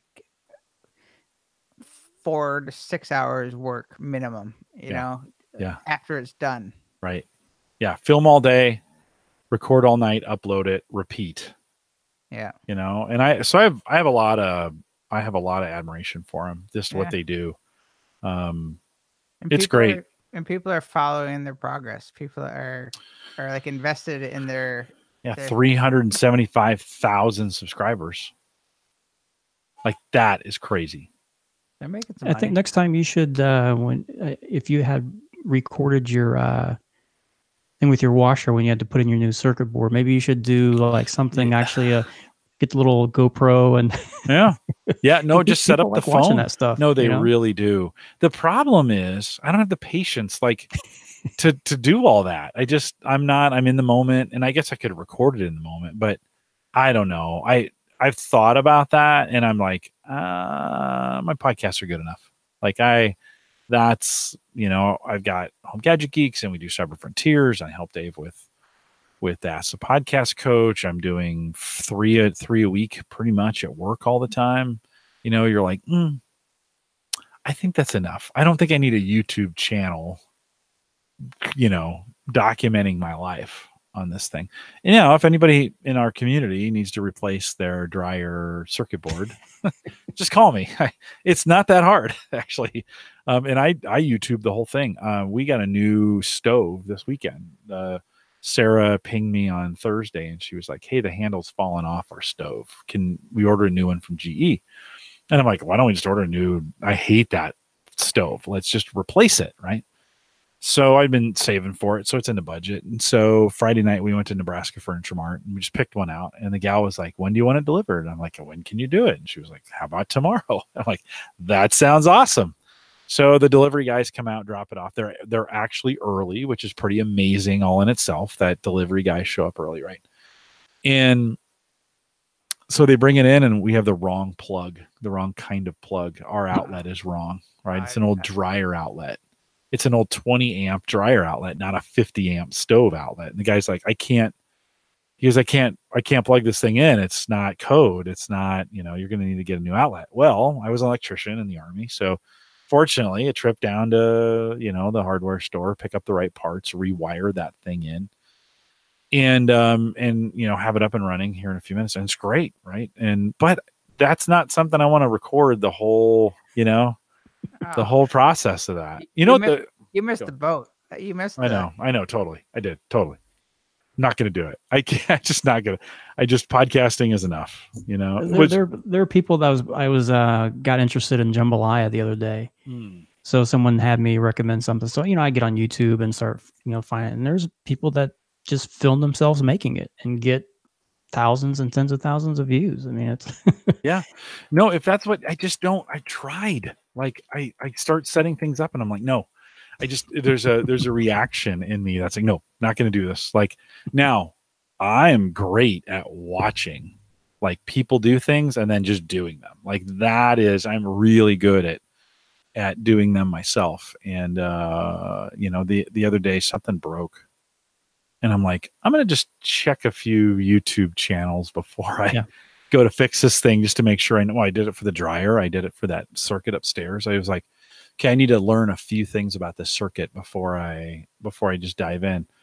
In 10 minutes and 2 videos, I was like, oh, okay, 2 guys said the same thing. All right, that makes sense. Let's just do this thing. And I had a stopper that wouldn't stay up, or wouldn't close. I'm sorry. and we rent. So I thought, you know what? Instead of calling the owner and have the handy guy come out, let me go on YouTube, and didn't realize it was just like a cheap part that I could buy at Home Depot. And they showed me how to do it on the video and got it working, so put some gloves on and work it. So it's cool for those things when you can. Yeah. And it's easier than you think. Right. When I couldn't get that dryer, like I could not get the top of the dryer off, and I could not figure out. I was trying, jamming screwdrivers in there. I'm like, okay. Whenever I start doing that, I'm like, okay, this was not put together by this kind of force. There's got to be a way. And sure enough, I watched a channel, and the guy's like, yeah, you just take this card and slide it in right here, and it pops it. Sure enough, it helped. To Joe Scat in the chat room said everything from dumpster divers to urban exploration. Some of those I've been watching some where like they go into abandoned hotels, or I watched one in Vegas there.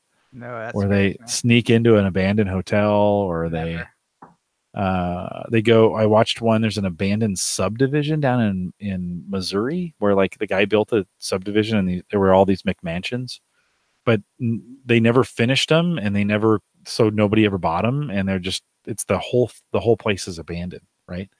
And so it's the subdivision in this valley. It's off the beaten path. Nobody gets there very much. So these guys just go in there and they're filming the whole thing, and I don't know why, but it's kind of interesting. That's scary.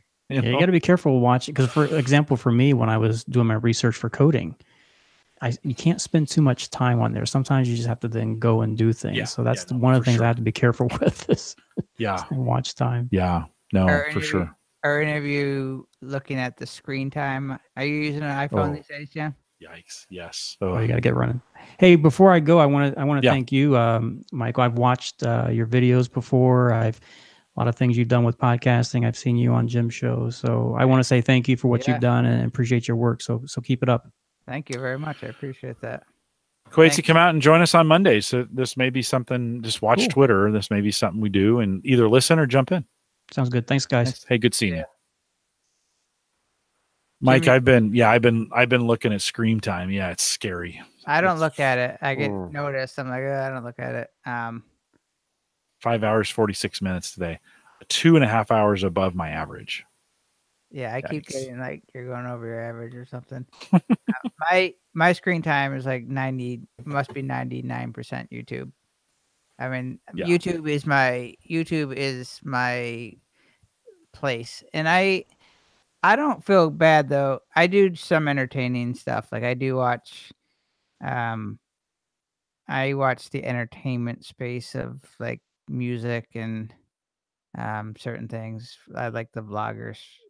Certain vlog. I like the creator space, but I watch YouTube to learn stuff. I mean, I'm a kind of an avid just learning new tricks and tips about stuff, and so I don't feel so guilty all the time about my YouTube habit. But it is very easy to get, to go down a couple hour long, like. Oh God, I got stuff to do. But I'm with you. Like, but go back to like first of all, you probably don't know it, but I am a dryer kind of expert myself. I have fixed many dryers. I'm probably one of the least like naturally handy people in terms of like skills of, I don't know how to use. I'm not afraid of anything. I'm afraid of electric, quite honestly. I'm paranoid of electric stuff because I don't know anything about electricity. So I'm really afraid that I'm going to actually just electrocute myself is my biggest fear. Possibly a fire, but more that I'm certain that one day I'm going to cross the wires. But in terms of fixing stuff, dryers, like I used to have an ongoing joke. I always had a broken dryer somewhere. It's like my friends would always be like, how many dryers you got? I'm like, but I've been to YouTube and just learned, like I've changed the belts. I've changed I've taken out I've done a few things that I actually, when I put it back together and it started working, I was literally like, I cannot believe this is actually turned on and it works. And, but all YouTube. They're pretty easy. They're really easy. Yeah. There's not a lot that can go wrong with them. And we had when we got it, I buried the manual in the back, right? So it's always there. Okay. So I pulled the manual and started looking through the troubleshooting, and it walked me right through There's not many parts. No. Like, there's not a lot of stuff going on there. So I did the troubleshooting, and I got to a point, and it was like, okay, if it's doing this, then they call it a smart board or something like that, a smart control, and it's just a Arduino sized board. You know, it's that big. They're like, that's bad. And so I looked on in some threads, and they were like, oh yeah, that goes bad all the time. So started looking around on eBay, found one for $30 maybe. Shipped it arrived, and it was they pulled it from a working thing, whatever. Came in a box for like crackers, brakes, like brake pads. your typical brake pad dryer part came from some guy's like plastic bin in his shed. Yeah, I got it. Yep, I got one of those, and swapped it out, and because you would push the button, it would start, but it wouldn't stay started. And I put it together, kind of dry fitted it, and pushed the button, and away it went. And I'm like, boom, that's so great. So pulled the old board, put it in. Like I was like, I was ready to buy her. I bought her a new washer maybe 2 years ago. And so we've got this old school dryer that we probably had for 20 years. And I've been kind of thinking like, it'd be nice to have one that kind of matched. And so when it broke, I was like, well, maybe this is the time. And she was adamant, like, no, let's try and fix it. Like let's just keep this dryer. I'm like, okay, well, it's fine. I tried to buy you a new one, but I'm old school, mismatched old dryer, old washer, and that they both keep going. I have fixed it a couple times, but no, I mean I think they're reliable. I've had a few things go wrong, and taking out the big drum was like my big thing. I think when I changed the belt, I was kind of patting myself on the back when that was over, because that was like, this thing's gonna be a mess. Like, yeah, I saw real potential shit. Yeah, but no grease, no gas, no. There's just it's a belt. Yeah, it's a belt, a drum, a drive. Yeah, and then controls. See, you just have to have a vacuum cleaner because you're going to get dirty and linty, and mine's in the shed. I'm in dirt where it is, so I didn't care. When you think about the YouTube, you say there is a video about everything, right? Like, what do you think that says about people? I actually think that's such a good thing, but like the fact that there actually is a video about everything, like there's like old Joe who's 7 years old making a YouTube video about how to do something. Like, I just think that's impressive to me that there's that many there's that many people who have taken the time to create something. Like, a lot of those are not people trying to get YouTube famous. I know. What I mean? Like, they just literally are like making videos about something, and a lot of those videos are so helpful when you are stuck. You know what I mean? You're like, they took the time to do it. Like, I think that's just a cool thing. I'm watching this guy. His name is Connor Ward, and he's the lawn rebel. Yeah, the lawn rebel. And God, he is in love with his lawn, and like he hugs it, and he's quirky as all get out, but he's super awesome. And he doesn't care what people put in the comments. He mocks them on his channel and stuff. He mocks people that mock him. And he's super awesome to watch. But he taught me how to level my lawn, which is really cool. Hey, Addie, speaking of leveling your lawn. Addie, you came. Yeah, I did. Last minute. Like, I was telling Jim in the chat, like, I don't have makeup on. I don't want to join.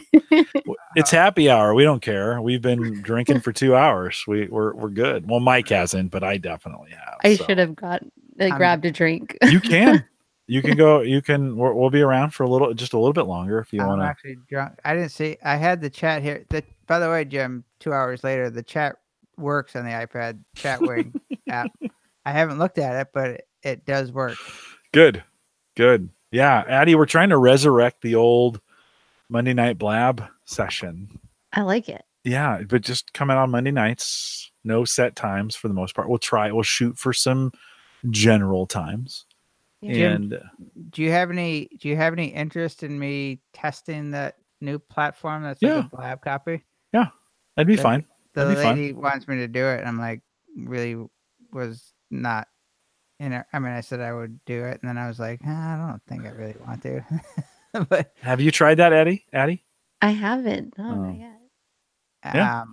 Yeah. Anytime, Mike. Just let me know if what we're doing, and we can direct people there. I mean, I just tweeted twice basically and said, "Hey, come out. We got a handful of people to join us tonight, so it's cool."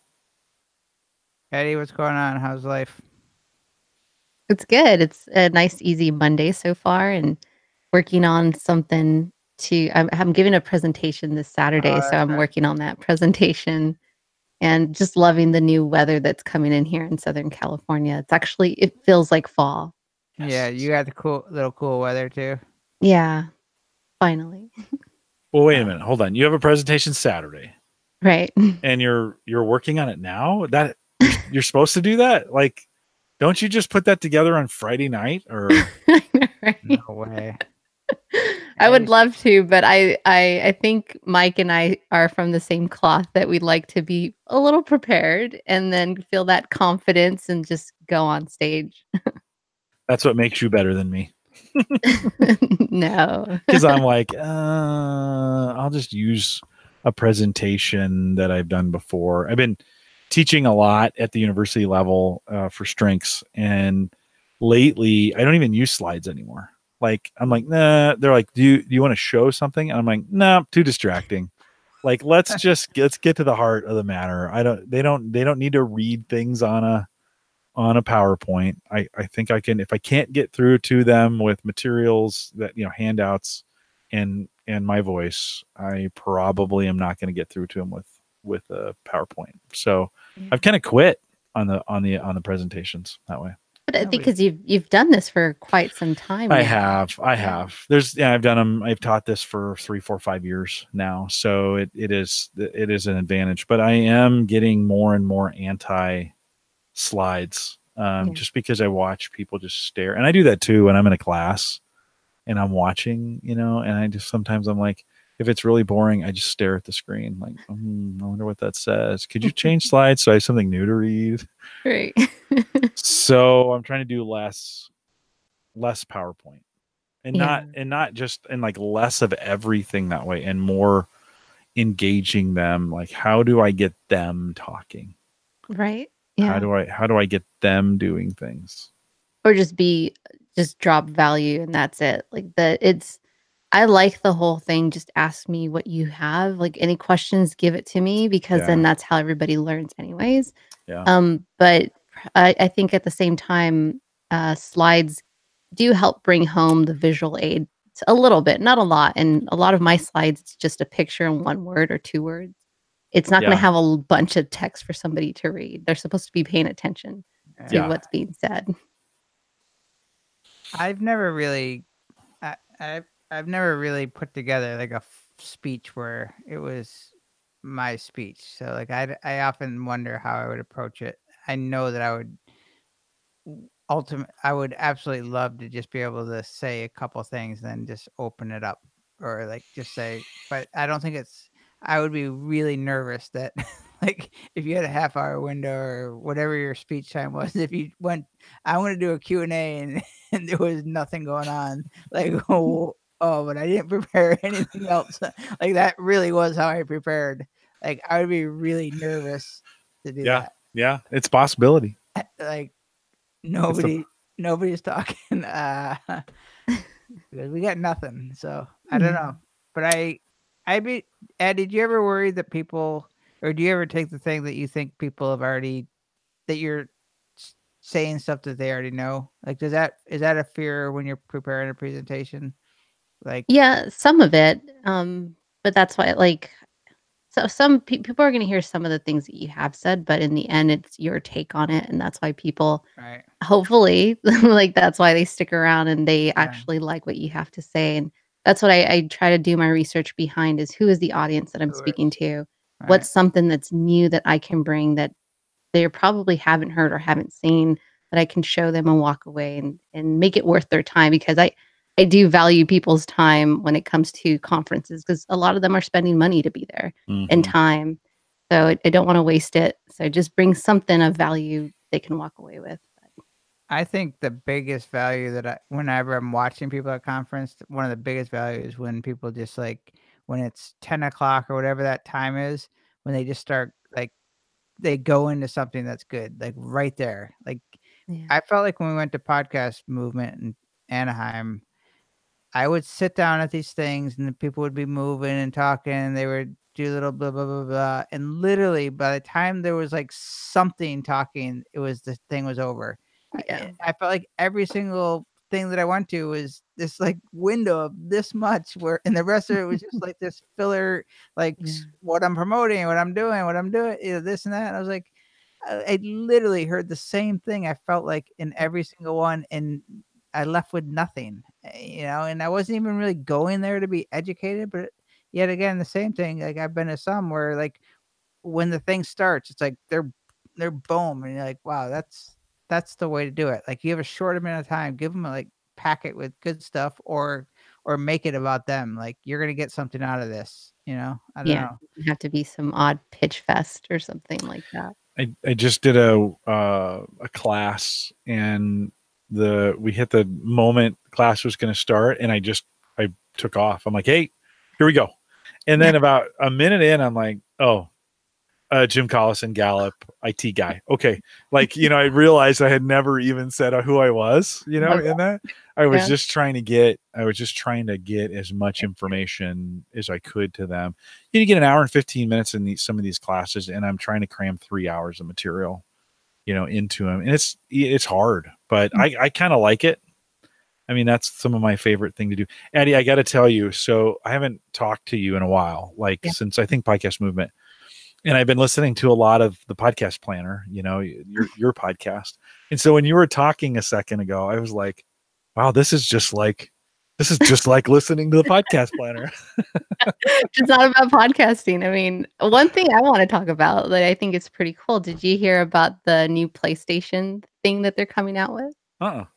Yeah. So, the little Nintendo, they brought back the Nintendo, the old one back. And it's like this little thing like this. Well, now they're bringing it in on December 3rd, the PlayStation package, which I think is totally neat. Nice. What about the thing that I've been seeing on TV, the Facebook? Oh, yeah. What's that going to be about? Like it's like it's kind of like a FaceTime robot, right? Yeah, like it might follow motion. Is it kind of like tracking motion, so you don't have to? I got the impression it's kind of like FaceTime, but it's like more. You don't have to like adjust the camera, like it's sort of following. I think so. Like you can move around. You can, like it seemed kind of interesting. I don't really know what It seems interesting, but I think it scares a lot of people with the recent news that keeps hitting Facebook. And we will be recording your entire life. Like we're giving you this device so we can just get more. We can really know more. Listen, I don't want nobody needs to follow me. God, it's so disgusting. Like I just like what? No, I don't want you to record my life. I don't know. No, I like controlling it through podcasts. I mean, I'm out here a lot, right? But that's all that I want. I don't want it. Although you say that, and I think it would be kind of cool. I mean, you figure about the data that comes in on your screen when you're like, okay, I wasn't online yet. Like when you think a thought, you're like, do I need to buy a baseball hat? And then 5 seconds later, like the baseball hat's and you're like, wait a minute, I wasn't even online. Can you imagine what the Facebook gadget that actually is videotaping your house? Like that must come up with some amazing. Well, your 3D printer starts printing it. Like you're just like, I need this hat. I mean, I feel like everybody's had those moments like, that was creepy. Like I understand if I was like visiting a website and I was looking at something that shows up, but I don't remember going anywhere for that. Oh, wow. So yeah, no, right on. PlayStation Classic. Addie, are you a big gamer? I was growing up in PlayStation, and first Nintendo, Super Nintendo, then PlayStation came a part of our big lives. My uncle bought the first PlayStation, had Crash Bandicoot, Final Fantasy, had all those games. So we're just so hooked and just playing as much as we can. Nice. I was Atari. When I got Atari, it was the greatest thing ever. I mean, it took like a year to save up for it, and and to get a game for like a birthday or something. The games were like 40 or 50. Maybe they were $30, but that felt like $100 at the time. Like it was so expensive to get a good game. Like there were some crappy ones in the cheap bin, but like the real games were expensive. It was such a big deal to get like one game, and we were like, play it until it like literally like disintegrated in the machine. It was. I think they're still expensive too, aren't they? They are. It's been a while since I've played the newer games. I don't think they're any more expensive. I don't think the prices have changed that much. Oh, is that right? Yeah, no, they're still 30, 40, $50, 60, or maybe for the top. I feel like 60 was like the really expensive. But now you can pay like $60 a year and get a Game Pass. Oh, wow. And like you get all the games first release. They're trying to move to a more subscription model. Right. So they're just always generating money for them. Yeah. It's a huge market. They make so much money, more than movies. I saw a documentary on Netflix, and music and movies put together, they surpass those two industries. Yeah, the gaming and that stuff is huge industry. Yeah. It's kids. Do you go to Twitch at all? Is Twitch anything that you check out, Eddie? Do you look at? I just heard of it with Chris Curran. Oh, really? You did? Yeah, but he's starting to do some live stuff too, and he's like, "Come on over and check it out." And yeah, I love what I'm seeing. It's pretty cool. We've been thinking about taking Home Gadget Geeks and streaming it over there, a part of it, just because it fits so well there with the community. Yeah. People love the environment of Twitch, like in the people running it, and like it's got like a friendly vibe to it, as opposed to like people don't like YouTube because they don't communicate with the creators. They just kind of do whatever. And Twitch is like the opposite. Like Twitch is like all about the creator, and like it's nice. I think a lot of people on Twitch don't even like interact. They just basically like set stuff up and go. Like they might be online for like 8 hours and not say anything, or they're just like talking through their game, or it's too gaming. I mean, I play with it, and I haven't given up on it in terms of exploring it, but I've been following it for a long time. I just have never really understood how I could make it work. It's just never been a fit, I keep having these things of just making something, like, and just turning my screen on, and just like, like if I'm recording a video, like just doing my edit, but I haven't really been able to make that work. Right, the way I make stuff is like so choppy. I just like piece it up together, and it's like. And people like to see that, right? They love these behind the scenes and how things get made, and I think there's a whole network based off of that.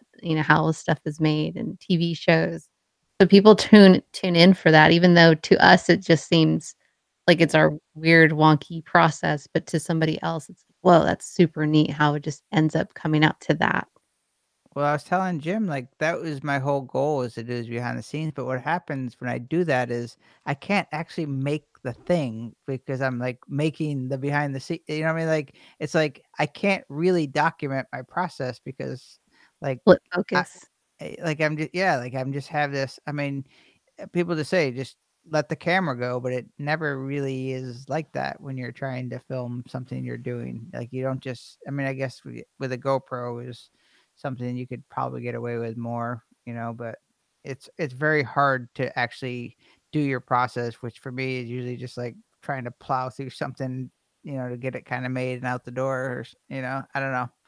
But here's my co-host right now. There's Mike Uyghur from Home Gadget Geeks. Here, I'll pipe through the audio so you can hear him. And what's he playing? He is playing Call of Duty Black Ops 4. Okay. Jimmy, are you doing you have a Monday night show now? See, he's talking about Monday Night Happy Hour? Yeah, see? Happy Hour? There's a name for it. Isn't that funny? So, and I'm using a little Twitch app Like, so instead of even, there's a Windows app for Twitch. And so he's out there, he's doing it a couple nights a week. He's just gaming, and he's got a few folks watching him too. Me and somebody else, but he's just playing. Like, you might as well be. I love it. Link in the chat because I need to, or are you just doing it on the Average Guy live channel? So how does he know you're on? Or you're chatting with him? Okay. Yeah. I'm guessing you're just doing it on the Average Guy live channel. Ouch. So I follow. I'm fascinated kind of by these. Oh, they're streaming me right now. That's so weird, isn't it? It's a little meta, isn't it? Yeah. Like, we are streaming, and he is streaming, and he can't hear us, but it's the pressure. Now I know, you guys are showing it. I think he can hear us. I think that's why how he found out. No, Uyghur, you can't hear us, right? No, he can't hear us. Well, I was just Jim. Actually, we were just talking about Unraid not too long ago. That's weird. Suggesting it as and really talking about how once those little turrets, man, I tell you. Does he have a green screen? Yeah, he's got a green screen behind him. Started using it for all he can't hear us, but just became that's popular. So for those of you guys who don't know, I do a podcast with Jim. Podcast. Who's he talking to? This could get really confusing. Yeah, I'm confused. Who are super big into Unraid. This is like a Inception moment, right? You've got him streaming on Twitch, and we're streaming him into YouTube. And I am just getting demolished. And how is the video? Is it pretty choppy for you guys? His video is pretty choppy. Once they get those set not bad. Clear to me. Okay. I wonder if I blow. There's a Twitch app. Those group of guys who are huge Unraid fans, and now it is just a lot of people use that. Big updates too. I can't think of the name of it, but I know they upgraded to version 6.6, I believe. Okay, we'll cut him off. I'm not a gamer, so I'm fascinated by it. I think it's really cool watching people do this. I don't know what the hell they're doing though. Like, I don't know how. This looks like the hardest thing ever to play. I'm not even kidding you. Like, I am literally like, I don't know how you even know what you're doing. Like, that's how ungaming I am. It looks so complicated to me. Is he using keyboard? Is he using keyboards? No, he's on. I think he's on. Well, I don't know. Let me ask him. Eddie, did you ever watch Ninja Fortnite? Do you know Fortnite? I've heard of it, but I don't know it. Fortnite's like a huge game right now, which I know nothing about other than I just know it's a super popular. There's a guy named Ninja who's like the dominating Twitch person. He has a huge following, and yeah, it's just a phenomenon. I mean, like, millions of people watch him. Or is it like a console game or cross-platform? I think it's kind of cross-platform game. I think it's kind of simple. Like, I don't think it's like a super. I think it's like easy, not easy, but I think people pick it up. Like, I know little kids that play it. I know adults that like it. Like, so I think it's kind of this like, not like an overly complicated game. I mean, it looks hard to me because I don't know anything about gaming, but it's very popular. And yeah, like this on Twitch in general, like it's a huge thing. Like this guy Ninja is like he has a gigantic business based off this now. Like he makes like Twitch has these like, you can get sponsored. Twitch is owned by Amazon, and Amazon. So what you do is they have some sort of like Prime thing. So if people subscribe to your channel, and they can like subscribe over and over again, and you get the recurring subscription of the Prime membership. Like, it's like this crazy thing. And it's like, people describe it as like free money from Amazon. It's like they lose like $4.99. It's like $4.99 to sponsor someone. There's a crazy, I don't know if it's changed, but it's like this super phenomenon thing. This guy Ninja makes something like 500,000 a month or something. I mean, so it's like a crazy amount of money.